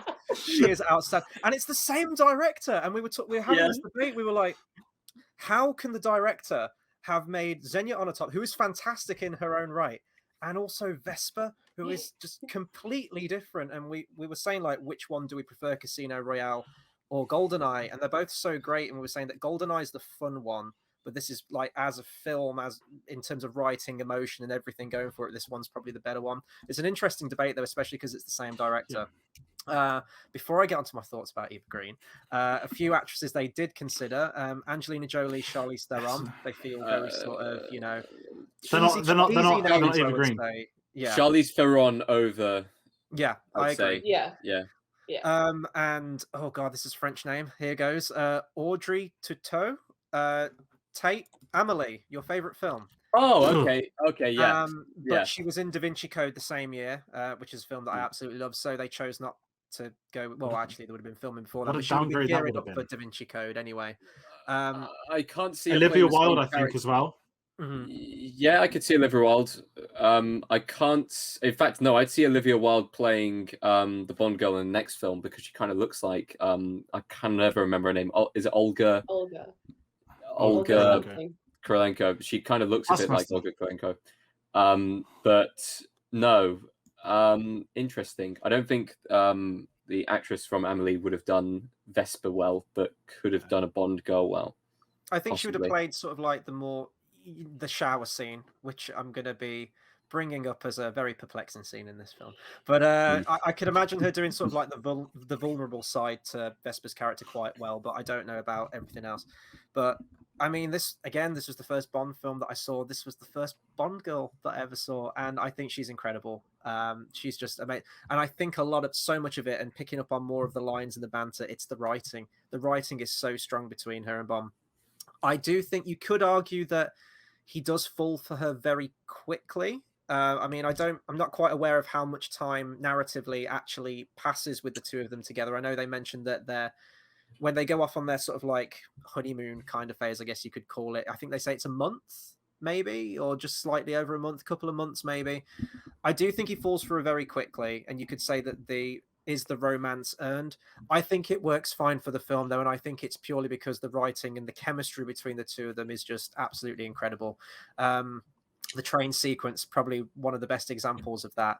And not to get too media studies-y or English A-level about it and dissecting the film, but the two of them together, that's like the real poker game of the film, isn't it? Like, you know, the bluffs and the twist at the end and who's playing who and trying to read people's tells and everything. That is the game between those two. And she plays him and you know, she beats Bond at the end. I guess the tell is the love knot or whatever, you know, Bond sees, and that's the first thing that sort of like clues him into something going on with the past, with another romantic connection. I just think she's outstanding in this. Yeah, definitely up there in one of my favorites. It is going to be Tracy and Eva Green for me, and Vesper. It's going to be down to the wire, I think, but the writing is just so strong. I think she delivers a fantastic performance as well. Like you genuinely feel those emotional scenes, and I think her chemistry with Daniel Craig's great. So on the one hand, you could say that the whirlwind romance is very quick, but I think that the actors play off each other very well, and you buy it for what the film is. Yeah, and I mean, if you were going to be with Eva Green for 2 days, you'd probably fall in love as well, being absolutely honest. So it's 2 seconds. 2 seconds. And I think you could argue that he wasn't expecting to fall in love.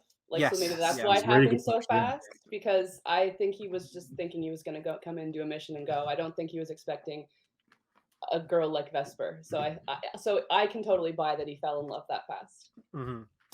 I've got a really weird Vesper side story. I think I've told you before, Chris, but. At my old job, obviously, when I was based at Pinewood, next to our office was a display cabinet, and they'd always have costumes from films in that you'd get for a couple of months at a time. And there was at some point just before I left, I just searched my phone. I can't find a picture of it, but the Vesper's dress was there. I just remember like having to walk past it like every morning, like on the way to work, and just staring at there.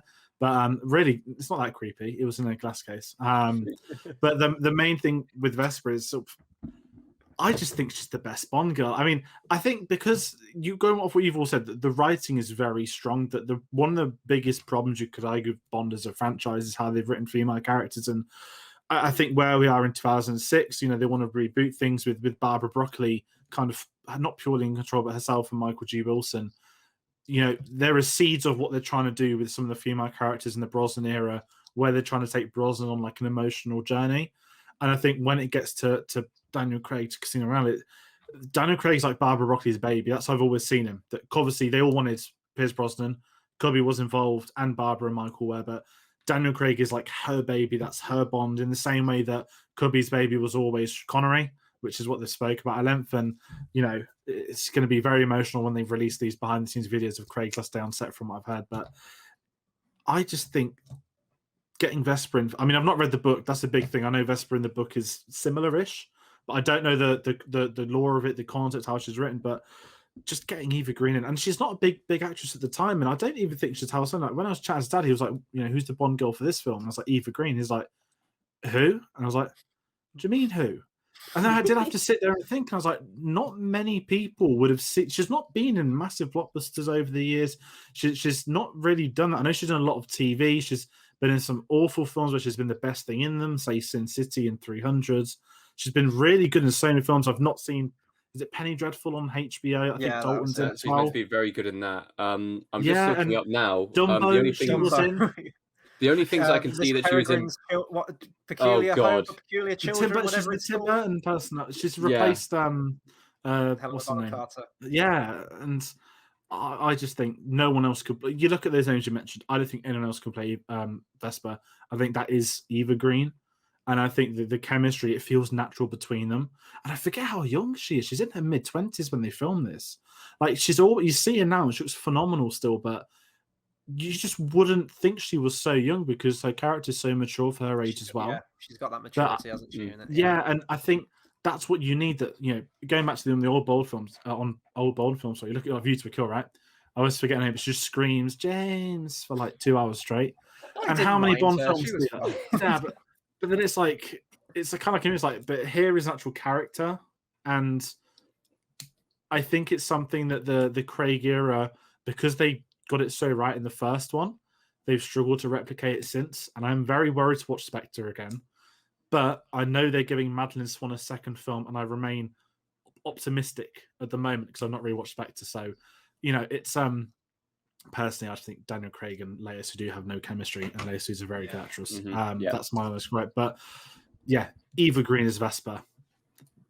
Best Bond girl. I mean, Electric is up there. I'm going to say she's the third name with Tracy Vesper. Yeah, because she's evil, she can have her own category. She's got the torture machine. I was going to say as well, just kind of tacking on to the end of that.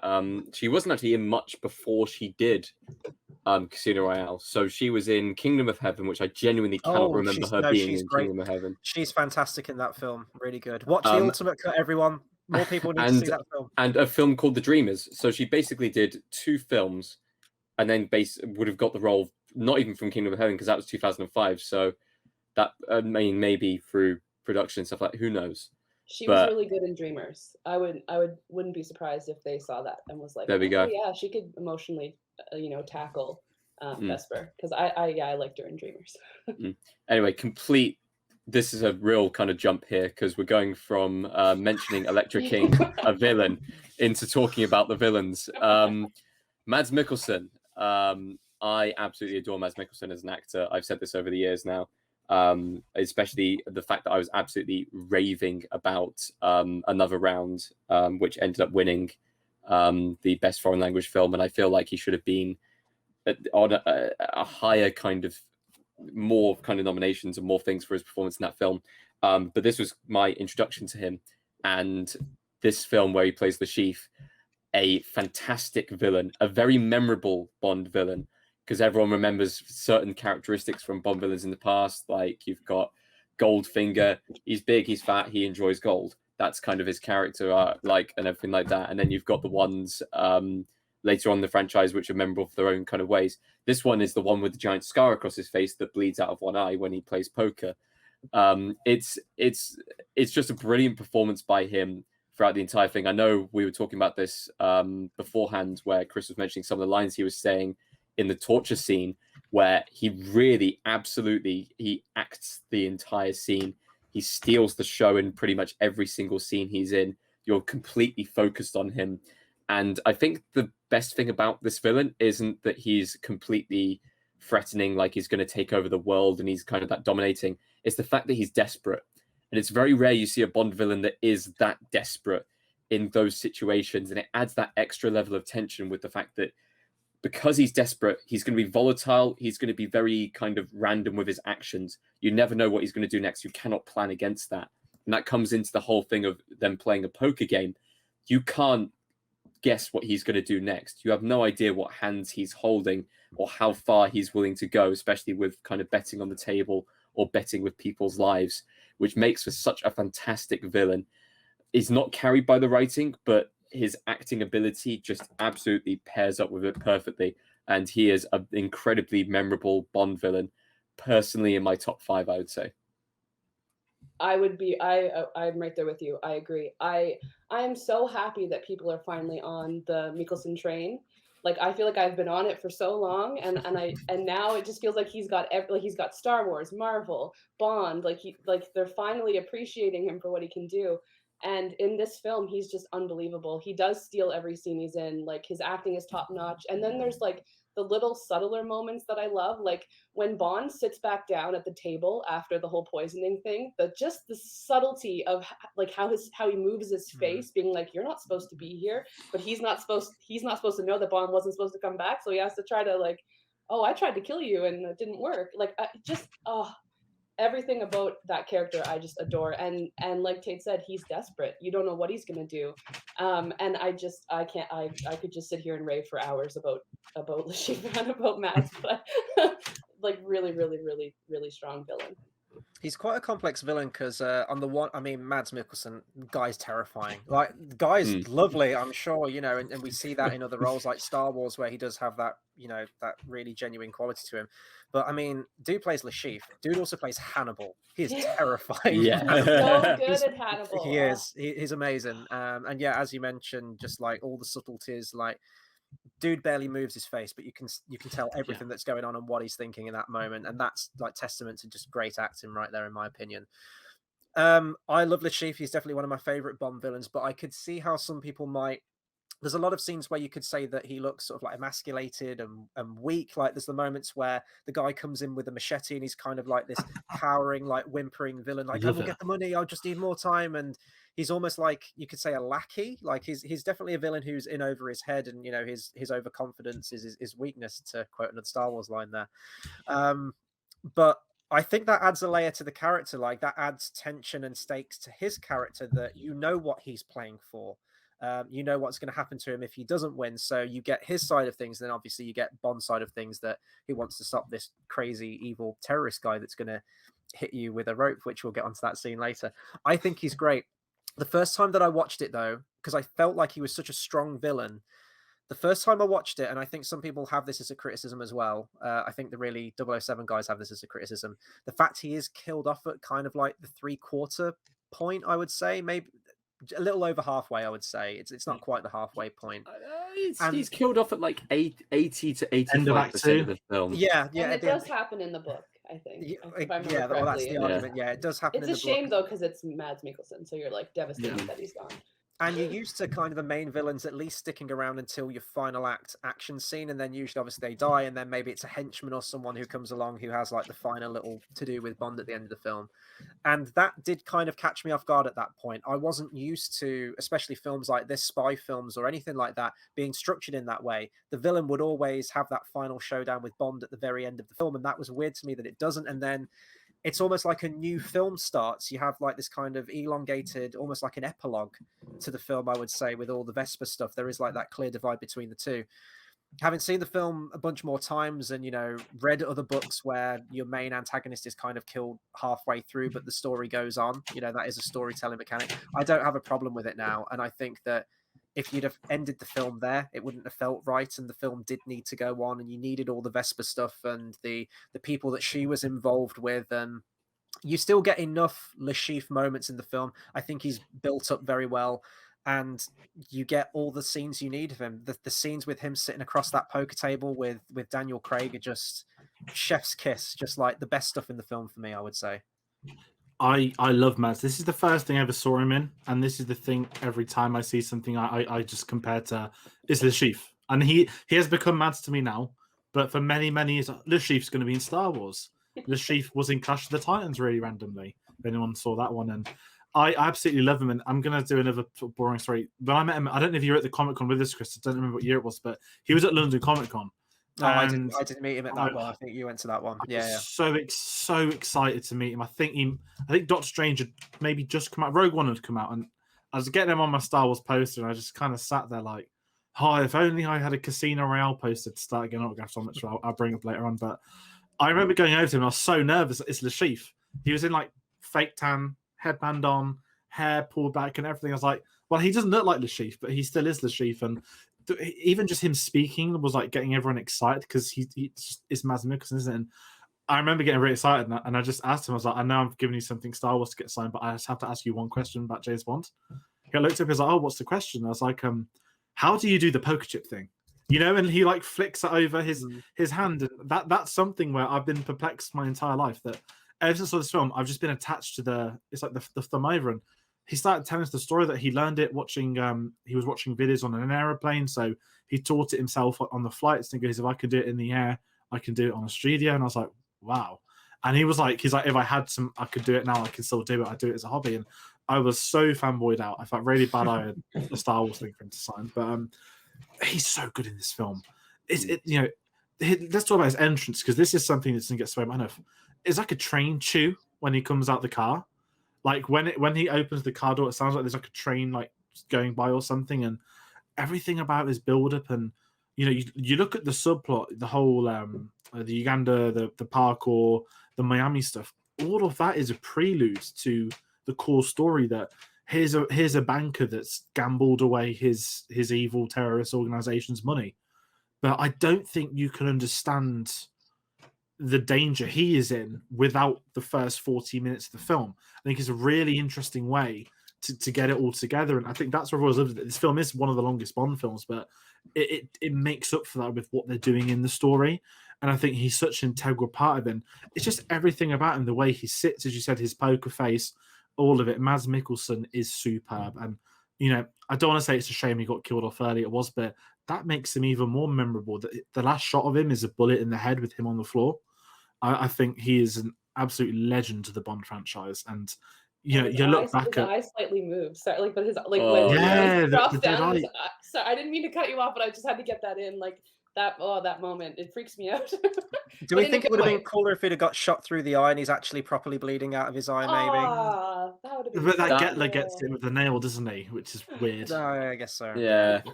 We'll get to him. But no, Mads, I absolutely love him. Absolute legend. I don't even know how. It's a bit of a downgrade. Should we talk about Mr. White? Mr. White, who's in the film, I have nothing to say. Nothing to say until the next film, honestly. Yeah, he's involved in a great scene, but obviously we're quite in the witness one, but that's the next film, so it's like they put that in the new trailer too. Yeah, they did. It's setting up it was setting up Spectre, wasn't it? And they didn't have the rights to do Spectre back then, still. So that's something. Mr. White, I just love the line, isn't it? Mr. White, we need to talk. It's a great line, but. He's great. He's also Danish. Name. He crops up a lot in this review, doesn't he? There you go. That's Reservoir Dogs for you. Can you imagine? Oh God, could you imagine Tarantino doing a Mr. White? He'd have bloody all of them, wouldn't he? He would have brought. Oh God, what's his face? He was in Die Another Day.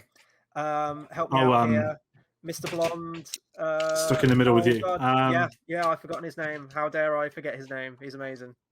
It will come back to us. It will come back. Yeah. Let's. Do we want to talk? I mean, I know we spoke a lot already. We're almost 2 hours in.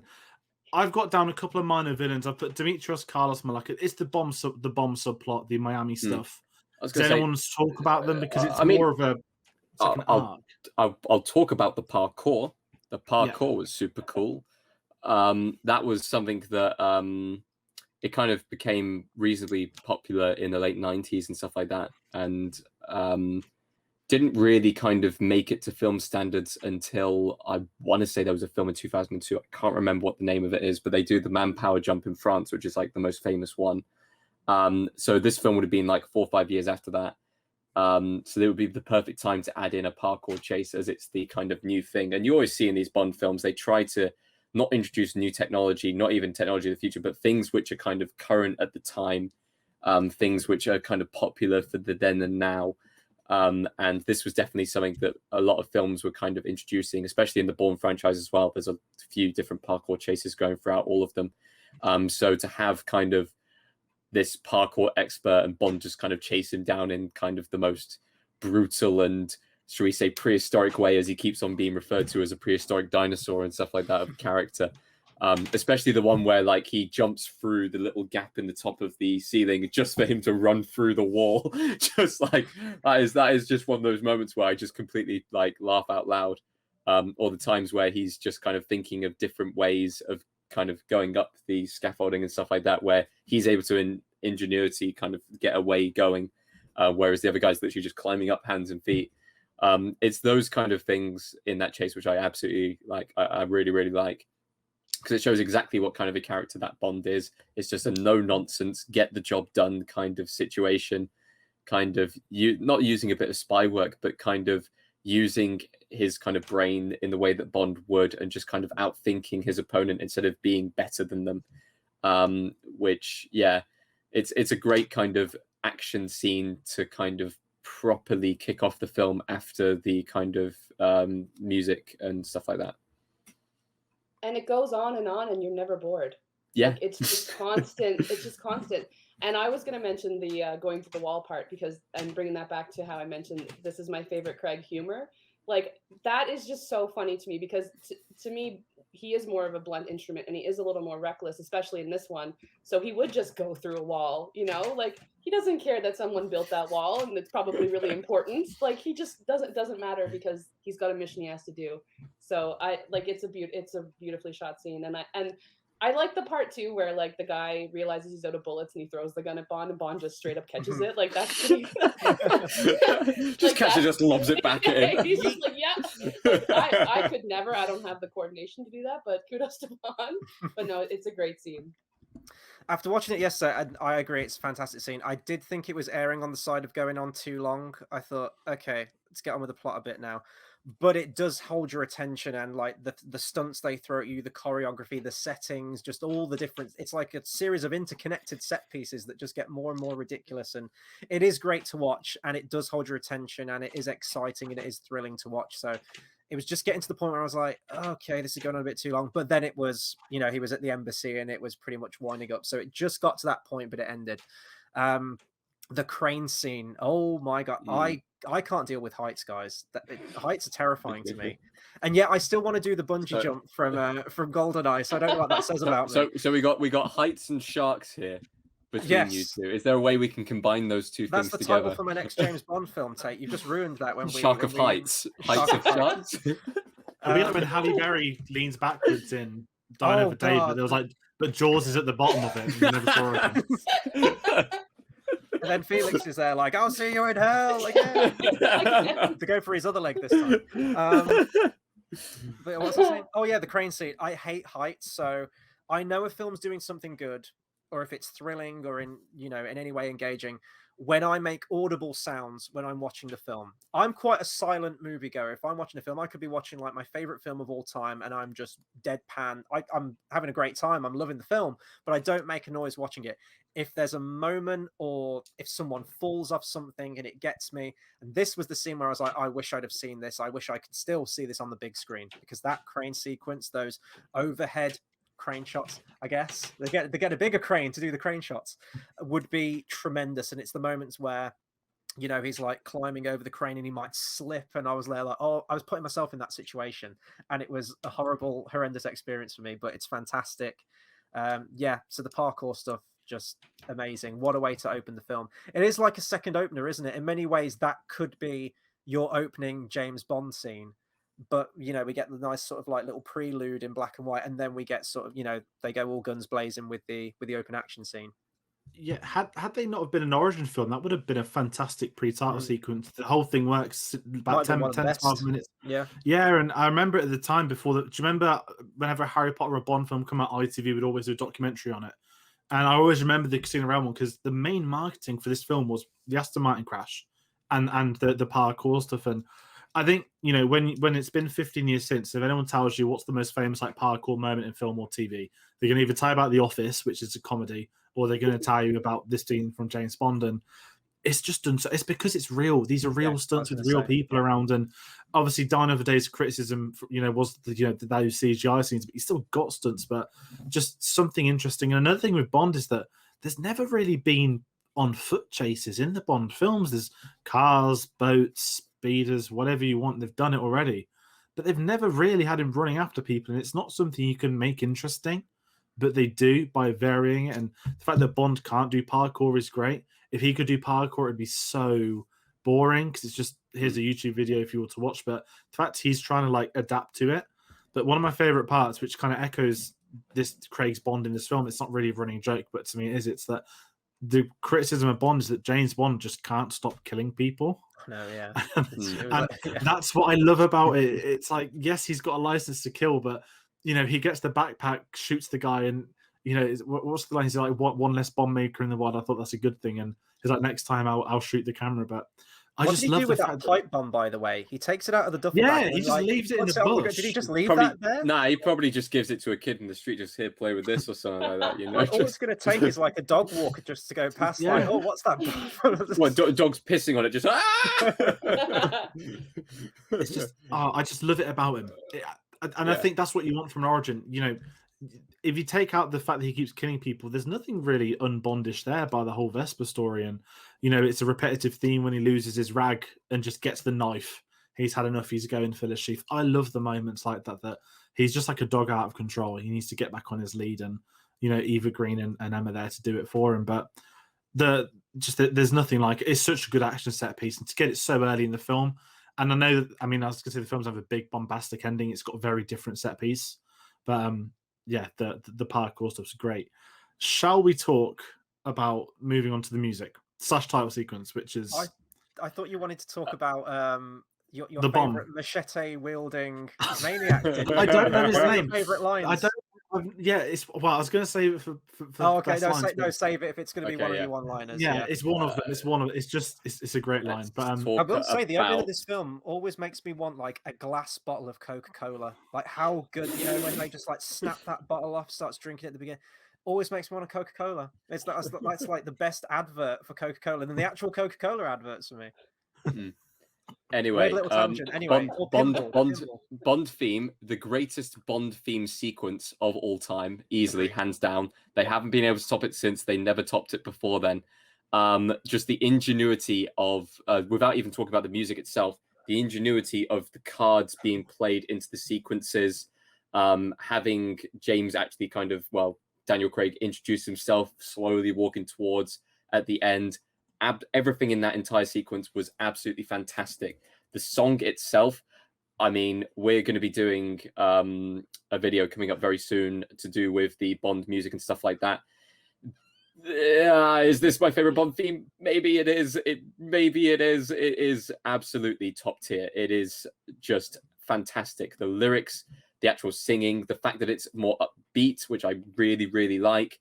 It goes in a completely different direction to any of kind of the previous Bond films. The only kind of theme I can link it to before then is a bit like A View to a Kill, but dialed up and kind of modernized. That is the only way I can describe this. Chris Cornell absolutely nails it. This is the best kind of theme to return to a Bond film. It gets your heart racing. It's just everything about this.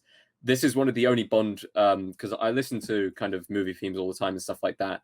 I do listen to the Bond themes, but normally it'll be only if a Bond film's coming out and I'll listen to all of them at the same time. This is the only Bond theme that is on any of my normal music playlists, ones which don't have any other Bond themes in it. It is just a fantastic out-and-out song. Amazing. And then I guess we'll move on to Dave Arnold once we've done a round just gushing over Chris Cornell and this theme. Yeah, I'm not going to stop the gushing train, that's for sure. This is hands down my favorite James Bond theme, my favorite title sequence. I love that it shows Vesper as the queen, like of the cards, and the bullet hole, it was a 7 of diamonds, and like they shoot the 2 circles, and then it says a 7, so it's like 007. Everything they did was just brilliant, like using the spades and the clubs and the diamonds and the hearts as like weapons, and then the song is just unbelievable. And what I just learned this, and I think it's quite cool, is that David Arnold had said that they were looking for somebody who could sing the way Daniel Craig acted. And I think that's so accurate. It's so accurate, because I'm actually, like, now I'm kind of disappointed that it feels like none of his themes after this kind of hit the same energy. Like I really like No Time to Die, but I wish that he was going out on a banger, the same as he came in on. No, I adore it, and I know that David as well has said that it's like his favorite project that he's ever done for Bond, because Chris just made it so easy, and it was and it shows. It's so good, and it's beautifully incorporated all throughout, like the score and in the movie, and they nailed it, and it's going to take a lot, I think, for them to top this combination. Yeah, just talking about the title sequence first, this is my favorite title sequence. Like, again, like going back to what I said, I love the casino environment, the look, the feel of it, the card, the faces of the cards and everything, the diamonds, the clubs. That I just love that aesthetic. I don't know what it is about it. I just absolutely love it. The roulette tables, all of it. It's like one of the most visually dazzling ones in terms of color as well. We talk about a lot of the Bond sequences being very darkly lit, especially a lot of the older Bond films and the silhouettes and everything. This is vibrant, in your face, colorful casino environment, which is absolutely what you need. I think Daniel Kleinman, who was the graphic designer, completely outdid himself on this one. I think he's done them all from GoldenEye. I don't think he did Quantum, I think I read, but he's done every single other one, and obviously he's going to do No Time to Die as well. The fact that they filmed the actors, and then it was like a visual effects software that they ran it through, which gives you the sort of, it's like a rotoscope design, I guess, like the animated silhouettes of the characters, the hearts, like as the blood, the veins, and there's so much you can talk about. George, you said, like, did you write an essay on like the title sequence? You absolutely can. No, it was incredible. It was one of the very few essays I enjoyed writing at college. Which, if you want to carry on, I'll bring up my stuff in a bit, because I'm going to waffle at that point in time. But that's what I mean. Obviously, you've got the like the late great Chris Cornell as well. Soundgarden, Audio Slave.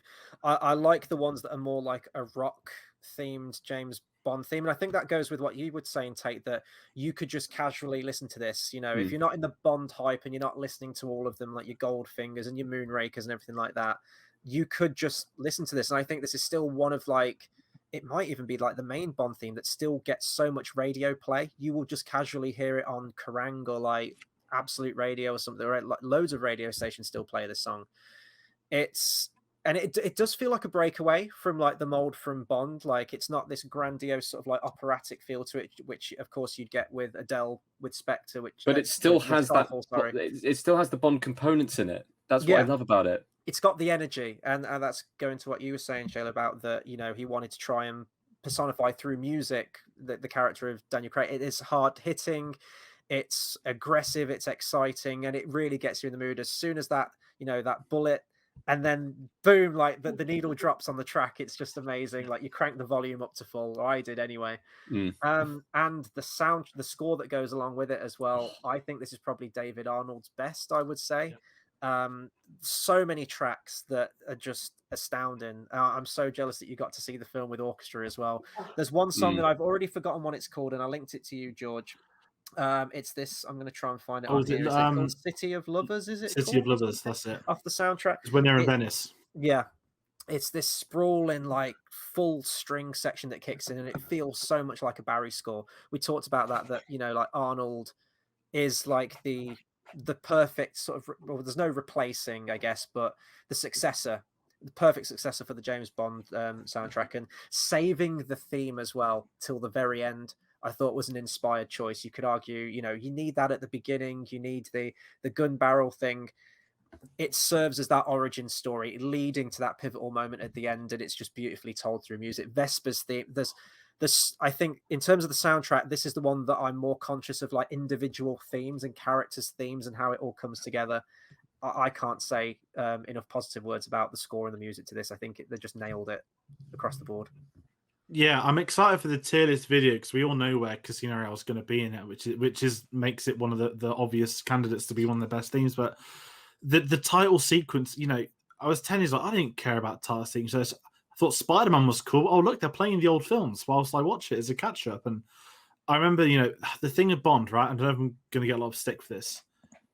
I think most title sequences are crap. I'm going to be the one that says it. There's only so many times you can see women dancing. You know, Alan Partridge at least made The Spy Who Loved Me funny. I'm going to say that. It's not that they're bad. They're just so repetitive.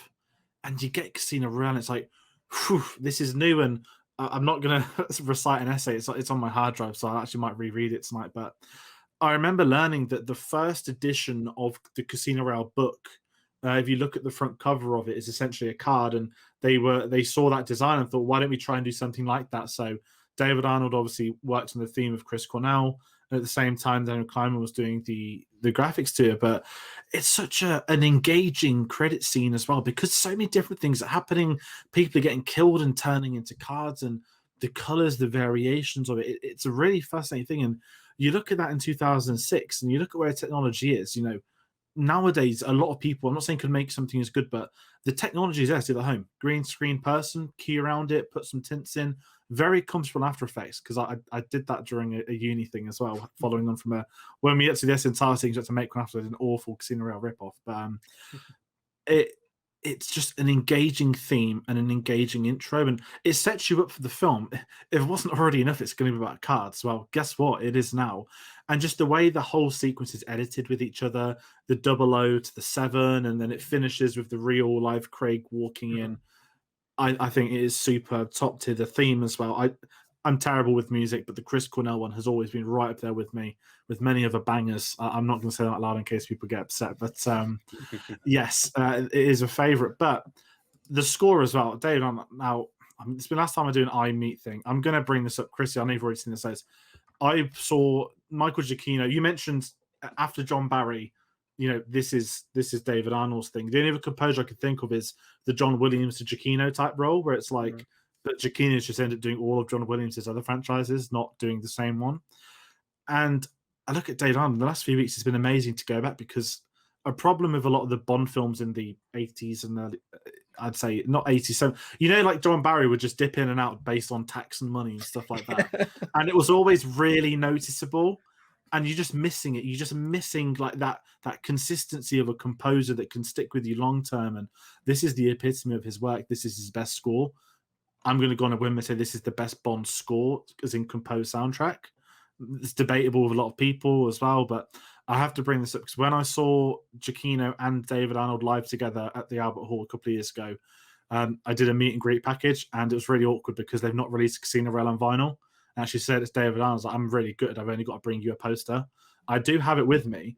And I fanboyed out because he wrote on it, I know your name, ...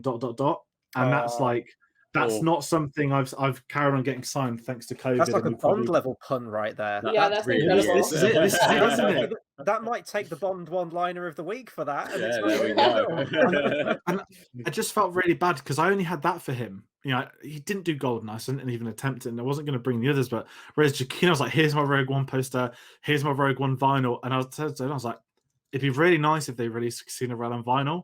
He was like, yeah, I'm surprised it hasn't. Got released 7 months later. Not that I had anything to do with it.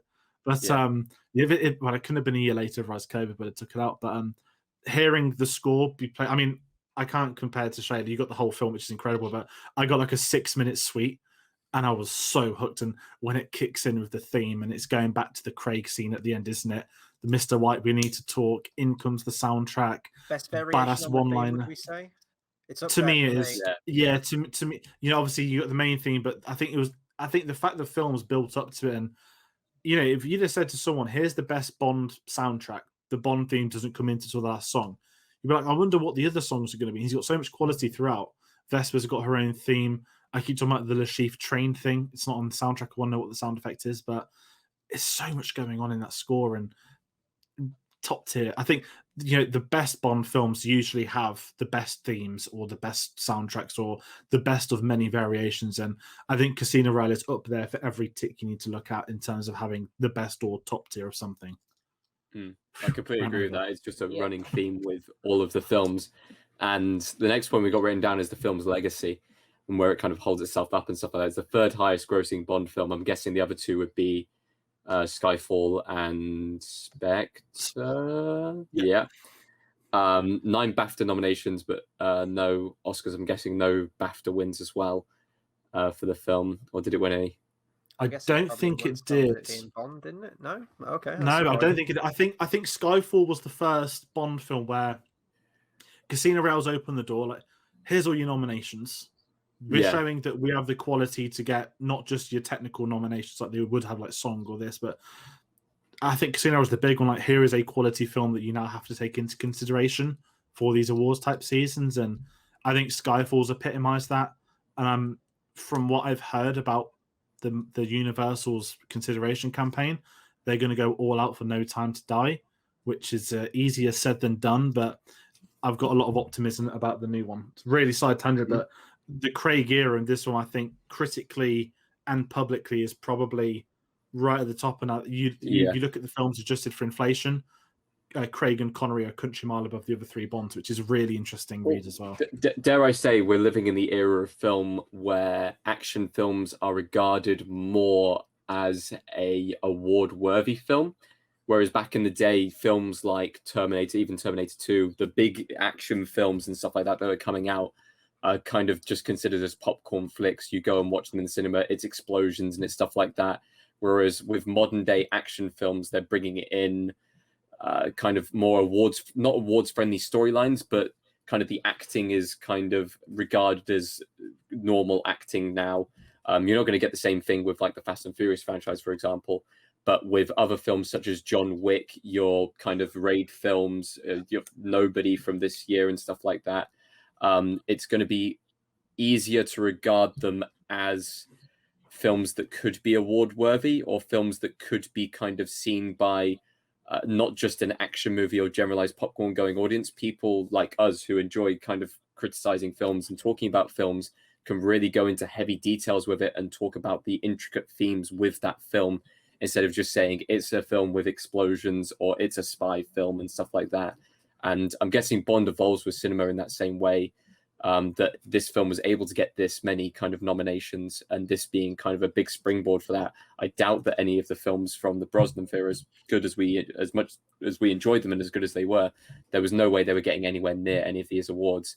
Whereas this film, like, obviously kind of pushed it towards that kind of acclaim. Any takers? I'll jump in. But I'm holding up because I need to retort something that Tayte just said. But go on, Shayla. Go on. No.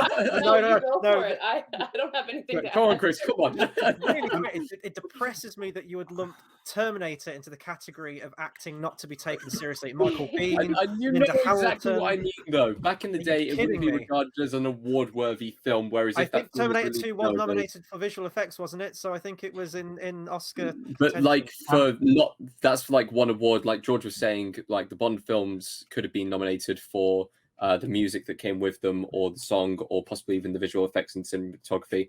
Whereas this is 9 BAFTA nominations. I'm assuming one of those was for directing or possibly acting and other kind of things that come with the cinematic role. Right, someone said something bad about Terminator. I'm sorry. I'm about to make Chris's day. I was going to credit Chris Nolan for this, but I actually think there's 2 potential franchises that kickstarted this. Lord of the Rings being the here is a unfilmable film, which we'll be talking a lot more about Dune, I guess, with unfilmable films this year that may or may not dominate an Oscar lineup.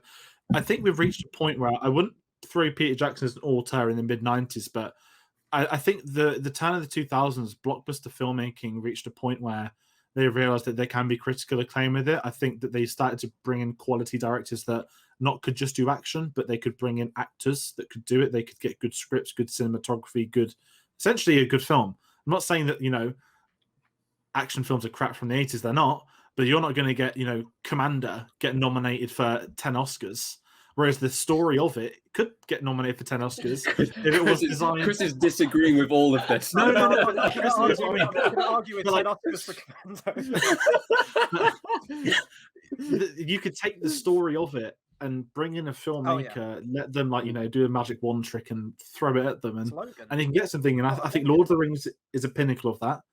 And then I think you get the Nolan's Batman films, which was, here is a superhero, a comic book, and and again, he's not an auteur in 2005. I'm going to apply filmmaking to it, narrative structures, all that kind of stuff. And I think you mentioned sort of postmodernism earlier on. We spoke about 9/11. I think this new core of filmmaking's come in over the last 15 years that, yes, we are getting the abundances of Marvels, the DCs, a lot of them. And as much as I enjoy them, they are very, very samey bar the odd one. And I think in the background to this, look at Mad Max to talk about. I think auteurs doing blockbusters is starting to become a thing, and Marvel's in this process of trying to get an auteur on a film. They're trying to get Nolan by bringing in a younger unknown, throwing him a budget and think, here you go, is this going to work? And I think the Bond films have kind of, not saying Martin Campbell was an auteur at the time, but I think with the Craig era, the Broccoli's have been very aware with what is happening at the time, what has been successful, and how can we take Sam Mendes is the perfect example for Skyfall.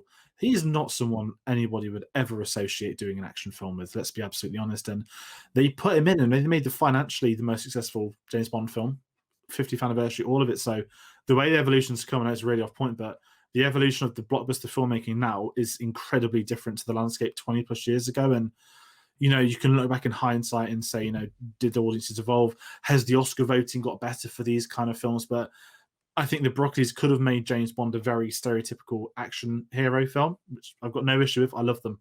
But at the same time, I think we'll look at the Craig era in retrospect, hopefully after No Time to Die. Yes, there's Spectre and Quantum, but in terms of the filmmaking, I think the quality in his era, I'd even say Spectre, I think he's just got a bad script, but I can't fault, Hoyt van Hoytma doing cinematography, things like that. I think the Craig era has been them going for auteurs making Bond films, which is something that hasn't really been a thing before. Now, I'm really off topic, but I'm just going to say, if you haven't watched Beasts of No Nation, go watch it before No Time to Die. And if you've got the time, season 1 of True Detective, because Cary Fukunaga, I think, is the biggest draw for No Time to Die for me personally. And I am so happy they sacked Danny Boyle before they could ever get it off the ground. What an absolute terrible choice that was, and luckily didn't allow it to finish off being. Rant over. We don't know. We might have been good. Oh, it would have been awful. It would have been awful. Danny Boyle. It would have been on the set. Shayla's just kind of just listening. Sorry, I know I've gone. Yeah. And we've lost lost him. He's We're gonna ranted get so angry. much. It's all good. I'm happy to be here. Where would you like to see the Bond franchise go next? So, like what George was saying there, how they're getting like directors such as like Sam Mendes or whatever, like these sort of auteur directors. Do you think they should continue with that after No Time to Die, or do you think they should go? No, I don't know. Yeah, go on, another time.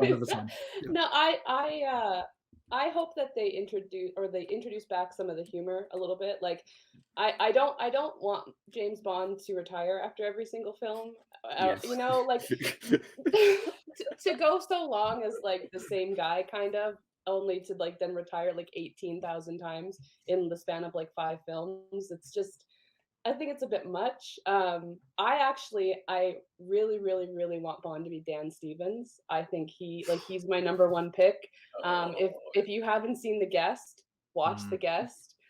Because one thing about Henry that I was like, now I'm going off on a tangent, but the thing about Henry Cavill is we've already seen him as Bond pretty much in Man from U.N.C.L.E. I don't need to see him play James Bond again. I feel like I got it, except he didn't have a British accent in Man from U.N.C.L.E. But with Dan, I feel like The Guest proved he could do action, but he's not anywhere near close to like the character of Bond. And I just think he can do humor really well. He does action really well, and he would be my top pick to take over the franchise. And in Eurovision, have you guys watched Eurovision? I have, sadly. He did comedy in it, didn't he? Did you just say sadly? I didn't enjoy the film at all, but one thing I will note. Yeah. One thing I will note is that I may be talking more about Dan Stevens possibly at some point when referring to Bond. It's fine. I see where you're I've going. not seen The Guest. It's been sat behind me for like 6 years at this point. Oh, But please Dan watch it and Stevens tell is me one what of you those think. names. I He's one of watched those. Beauty and the Beast. That was. He wasn't the worst thing in that film. He wasn't. No, His No. song that was. he, note The song that they he made up. absolutely was not the worst thing in that film. No, I'm trying to think what was. I but really enjoyed the that's all I've film. seen him in, so that's kind of my. Downton know- Abbey. He was very good in Downton Abbey. He To be was. I fair, watched it. Costume dramas aren't my forte, Yeah. my dude. I'm sorry. I will say though, I'm going to kind of echo what Shayla says there. I want them to capture the fun again, even if they kind of. This film isn't bad. If they strike the same tone as this film did, you know, you can still have it be emotional. You can still take your character places. You can still have them go into all that intriguing and interesting territory for the Bond character and really dive into his character. But just have a bit of fun with it. Let's have some spectacle. Let's have some laughs along the way. And I actually think movies might be moving in this direction. You know, with everything that's been happening over the years, I think the sense of escapism when you go and see a film, you might not want like a dreary, very self-absorbed, depressing kind of film. We're still going to have those films, but I think in terms of blockbusters and I think in terms of Bond, I would like to see something more akin to the Mission Impossible films. I keep saying it, the more recent Mission Impossible films where it's just a fun, excellent stunts, like well put together action film, you know. And less continuity, like loose continuity is all we need. Yes, I agree. We don't need episodic adventures each film. Yeah, because it's weird to think like when I watch Casino Royale this time to think that when I'm looking at Mr. White, I'm looking at Madeline Swan's dad. Yeah. You don't know that at that point. I'm just like, wow, where we end up is pretty fun, huh? And my memory's a little bit hazy on the next few, especially Quantum. I've only seen that once. I can barely remember that film. So I knew that he come back, but I couldn't remember into, you know, what aspect he came into it. And to your point about the retiring constantly, I did almost laugh out loud at the end of this film. I mean, I've seen this film a bunch of times, so I knew that was a thing, but I was like, oh my God, in his first film, the official reboot, he's like, I'm officially, it's like Rocky. I always say that every film, I'm officially retired. Tate, you would know this if you'd have made it past Rocky 1, my friend. But he retires every single film. And did you notice that he put in a stationery request the same day that he put Yes, I've seen an article on this recently. Yes. That's good. They were looking at all of his email contacts as well, and they're not real email accounts. People have just been like searching it. But also, you know, an absolute legend. His notice was a one-line letter of notice. I did that on my last job, and I was so proud. And that's literally what it is. Whereas the first job, I was like, here's a paragraph of delight. But the one line, was it a kind regards? Was it just a thanks? I can't remember how he signs it off. Cheers. Well, he put like the Lannisters send their regards. Signs 007. Tobias Menzies gets it. It's like, oh, not this again. Are we going into one-liners now? Well, favorite scenes first, I think. Let's check worst scenes in there because we did that from last week. Yeah. Is there a bad scene in this film? If you can think, I mean, can I go first on this one? I mean, favorite scene. Yeah, I've got a worst scene in my head. Go first, Chris. If you want me to go first. Should we go just clockwise so we can do the thing? So okay. Oh, okay, take. Go. No, you start. You start. You absolutely start. Oh my God. Okay, I'm gonna go first. Okay, shut up. I'm going first. Literally any poker scene in this film. No, absolutely not. Terrible choice. Move on. And the car spin. Like that broke. Worst. No. I'm doing best. I'm doing best. Oh my God. Whoa, you're insane. What are you talking about? We're doing best and worst. I'm going to say my best. I thought you were doing worst first then best. No. Okay, best everyone for the MP watching. Jesus Christ! All the Bond fans have turned off the video after the dislikes start coming in. Best scene in the film. Every poker scene is amazing. We talked about the performances, how they're playing off each other. I love the scene where Bond thinks he's got Le Chiffre beat, and he thinks he's got the tell, and then he loses. And it's that moment. And I wish I was going to take a picture and just send it, George. It's that bit where everyone's left the table, and Bond's just kind of staring at the table, like, "What just happened?" So that's fun. The car spin is astounding. I think that still holds the record. Is it for most? Is it 7 spins it did or something? Yeah. Again, real stunts in camera. That was all over the trailers, I remember. I think that was like one of the final shots of the trailer, so that's why it stayed with me the most. Oh god, it's just the whole film is like my favorite scene, really. I do have a worse scene though, and it's weird, and George knows where I'm going with this because I went on It's like not a that whole bad. tangent. It's weird. It's a A weird scene part more of than a it bad is. scene. A part of it is weird. I think we Okay, have the same worst. it's the shower scene, right? So Vesper's like catatonic, right? And he starts sucking her fingers. Yeah. It's really weird, and it makes me uncomfortable, and it's played off as like this really nice, heartfelt moment, and I don't know, like she's going through emotional trauma. I don't think sucking a woman's fingers is gonna do that. I get what he's trying to do. He's like, you know, the blood's on your hand, but like just have him kiss her hand or something. He just goes right for those fingers, doesn't he? Like that's a fetish right there. And this film goes into weird territory with that. It's such a small scene, but every time I watch it, I'm like, what are you doing? He Just does stop, switch it please. to hot though. He knows what he's doing in that sense. He's probably sat down like, oh my god, it's fucking cold shower. I'm not going to react. He's been waiting the moment. Hot, like, shit, hang on. I gotta get it right, because you can never get those things right, can And you? at a hotel as well. Yeah. He's done it all in you one move go. a millimeter, and it's like you're Anakin from episode 3 on the lava bank. Yeah. Yeah, that's best and worst scene. There we go. Sorry. Jesus, Right. that was an emotional whiplash there from that. I don't think I have a worse scene in this film. I'm sorry. I think this film is perfect. I am trying to think, but I can't think of any. Best scene. Oof. I mean, okay, you said every poke scene, so we can get out of the way. One moment I really want to talk about, which always makes me laugh, is all these people are at this poke game. They're clearly bored. And the moment Daniel Craig throws a $1 million in, you get this ooh from the crowd, and they all turn around and come back to the table. It's like, why wouldn't you be watching it if it's worth £100 million anyway? Side piece. Oh, best scene from the film. It is. I love the car because I love the DBS. It's my favorite Aston Martin after the DB5. The torture scene. Oh god, yeah, we haven't talked about that. It Yeah, is. You have not talked about the torture And scene yet. I say best, like it's where you are in the story. You've got Craig winning. You're starting to figure out the plot in your head, and you think Mads is on the win. He's got him hostage, and it's so funny.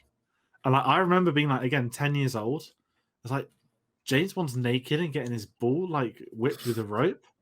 And like I look at this today, and like, you know, it's still as painful to think about as it was back then.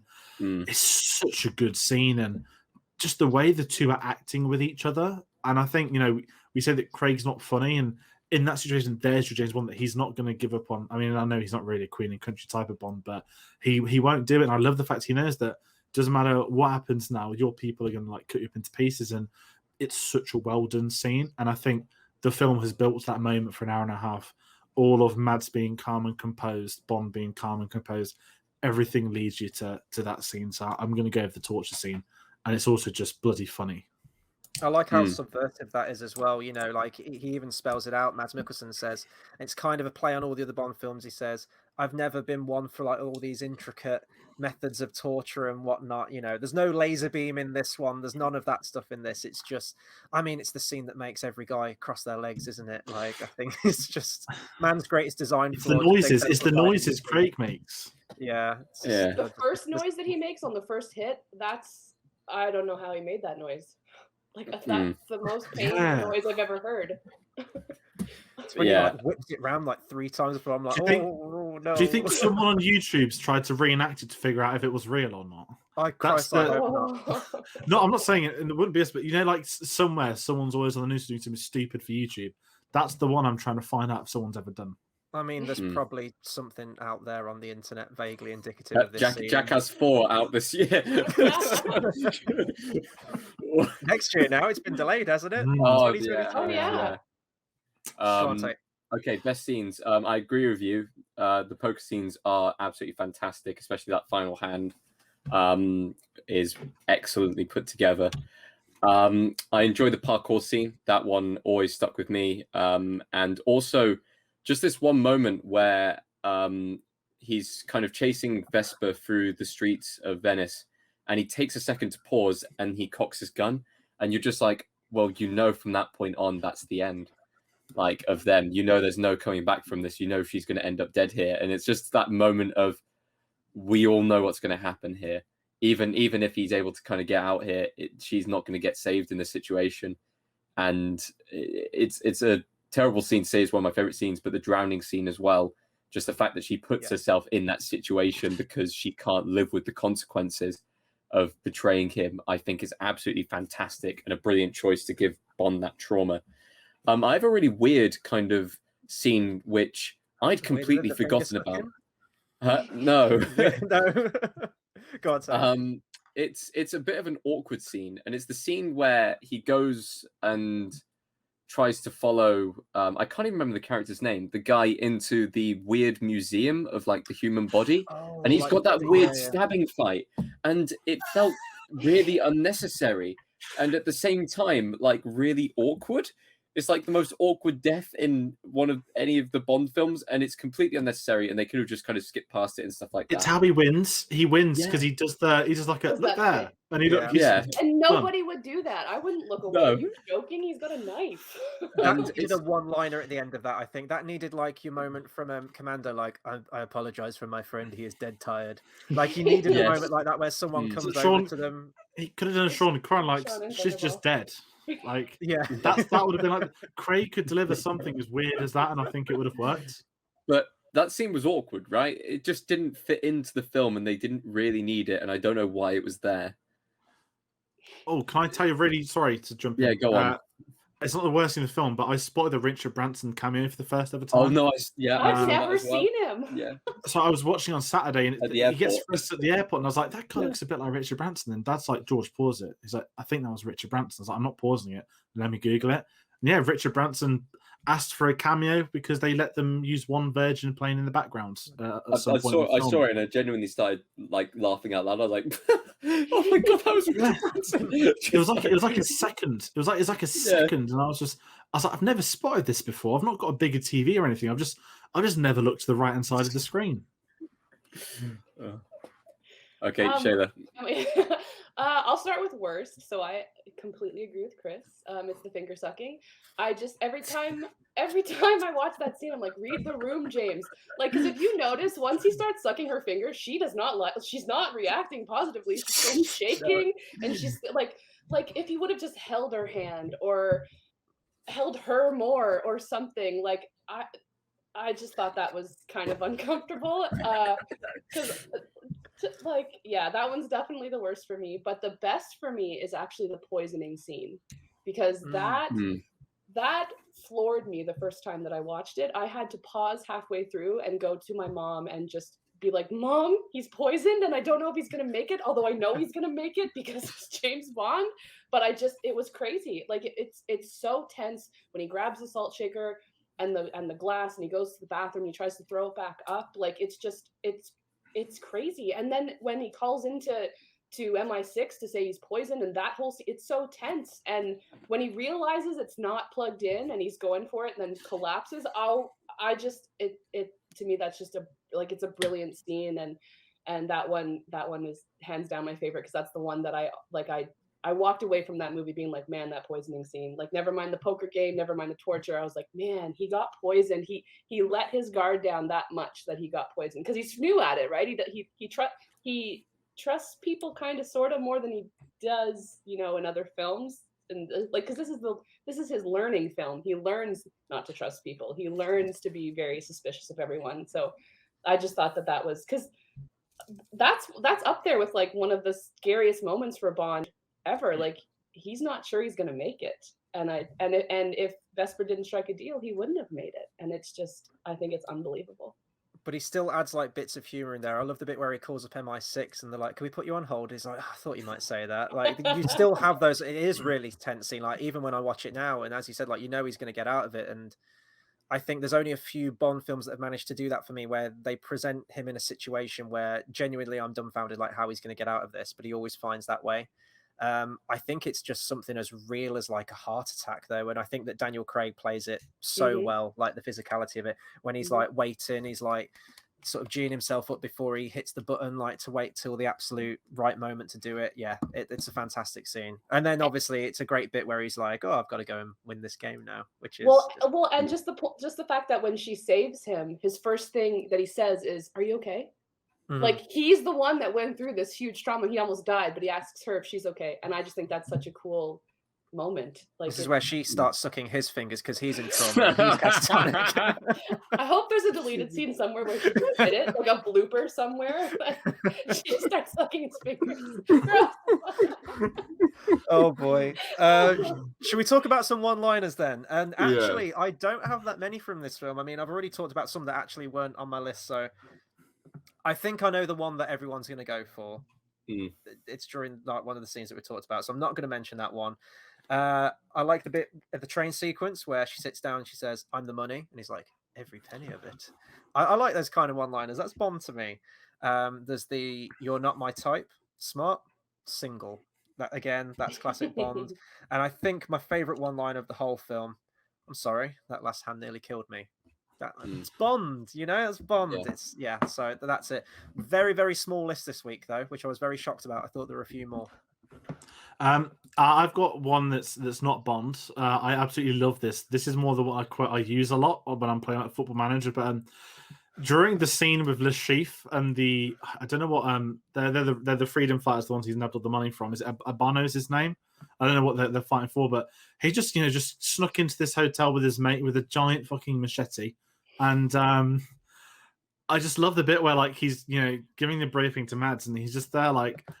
It's the way he does, like, I will take a hand for this betrayal. Don't even care about the second half, which is obviously like, but you need it to play cards. But I've used that line so many times as a joke over the years. And I always never know why, but it's because he never does it. I just think it's really funny in a sadistic manner. And it's just delivered really cool. Like, those guys look suave as fuck in a suit. Like, they belong in Casino Royale. And then one guy just gets yeeted off the top of the stairs. You've never seen him again. But no, I love that line. But it's the torture scene, right? My favorite one's maybe not everyone else's. Mine's the to the left. Daniel Craig in that scene. and Craig in that scene is just phenomenal. He's so good in that scene. I'll follow up with that with the whole world's going to know that you scratched my balls, which was just a line you'd never hear in a Bond film. But I've also got one as well in my mind, but we'll wait to see what Shayla says if she's got one. If not, then I'll go back to that one to finish on. Well, the one I had written down was "The Last Hand Nearly Killed Me." Like, that's the one that I go away with like the most. But I also just really like when Chiffre goes "oops," like the way he says "oops." I really like that. And then I don't know if this is considered like a one-liner, but when the bartender's like shaken or stirred, and Bond's like, "Does it look like I give a damn?" Yeah, that was the one I was going to mention as well. Yeah, like that one's really good, and that one got a lot of laughs when I watched it. With the orchestra, and the torture scene got a lot of laughs too, which I was just like, you guys realize what's happening, right? Like, what?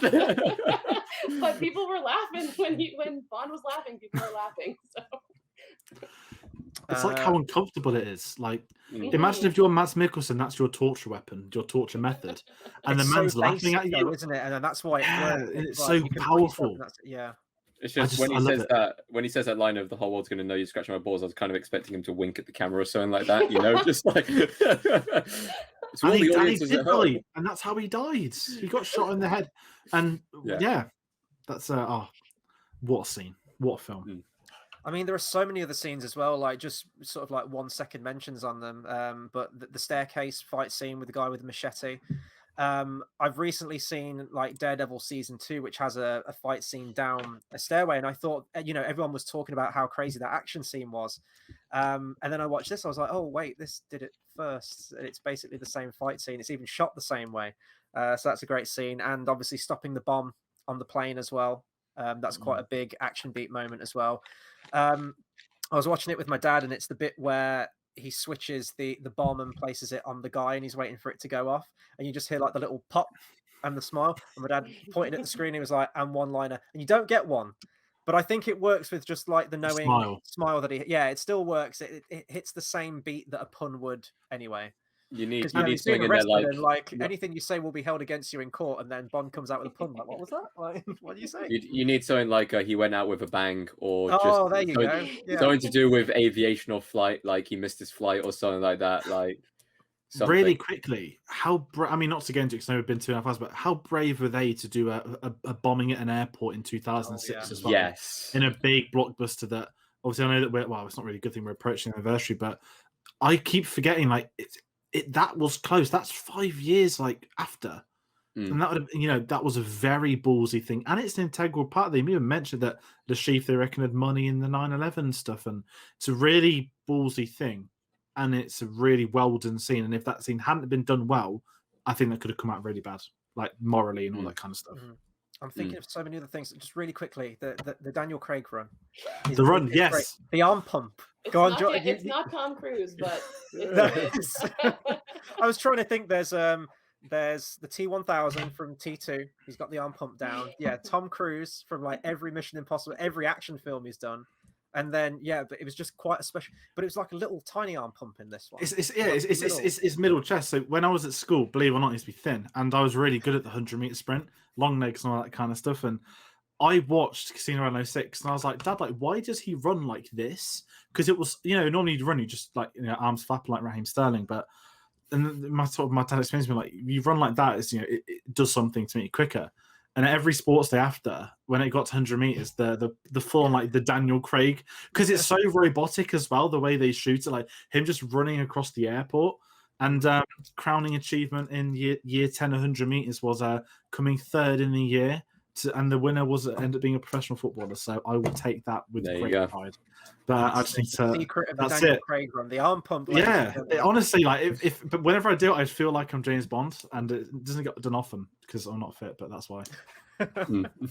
Anyway, final thoughts. Should we just start off, Chris, with you, and then we'll go around? This is one of my favorite Bond films. Not only was it the first, I did actually wonder watching this. I mean, I have seen it a bunch of times, so I knew I was probably going to like it. If it would still hold up, having seen all the other ones that have followed, would it still be good? Would any parts of it be dated? None of that. It's just a solid film beginning to end. Even the worst scene I mentioned was, a bit of a stretch. It's more of a weird scene than a worse scene, I think. And I think it's a good opening film for a brand new Bond with Daniel Craig. As I mentioned, he's probably not my favorite, and I do think that he lacks that sense of sort of suave British spy quality that we've had before.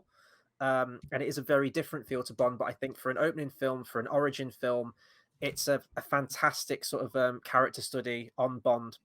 And, if you look at the opening scene from where he begins the film to that final scene, you can see that progression just from those two scenes there. And I think it's a very effective setup for his character, why he operates the way that he is, why he's emotionally disconnected from everything. And it's quite a subversive Bond film. It's just as exciting. It's just as thrilling in moments, and it hits the beats that it needs to with Bond. But yet it does away with some of like the formulaic stuff, the over the top villains and plans and traps and everything. There's not women in it left, right, and center and all that. And it does feel distinctly different, but it's the modern Bond film they needed, especially following Die Another Day. I know you love that film, George, but especially following that film, this is absolutely what the franchise needed if it was going to have legs and continue. And this being the very next looking at those two films back to back, it's just, you can't even imagine it's from the same franchise. So yeah, this is a full marks movie for me on this one. And I do think it is Daniel Craig's best one. I am going to give the other ones a fair shake because, as I mentioned, I haven't watched them many times, and watching them in progression might change my opinion on them. But I think he's just having way more fun in this one. And I think the writing's on his side, and it's a fun action film and a great Bond film. And that's all you want, really. Yeah, this is like elite tier James Bond. Is this my favorite Bond film? It's up there. Is this the best Bond film?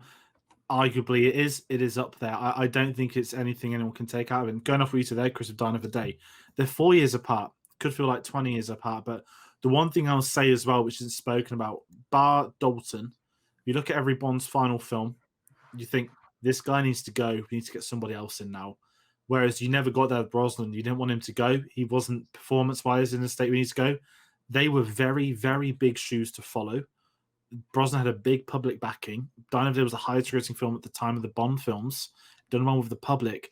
And you're bringing in a brand new Bond. You're resetting the franchise. You're not including classic characters. You're going from scratch, putting it in a new era. And this film delivered on all of that. This is the one where it could have all gone wrong. And, whether or not the character would have survived, I'm sure it would have.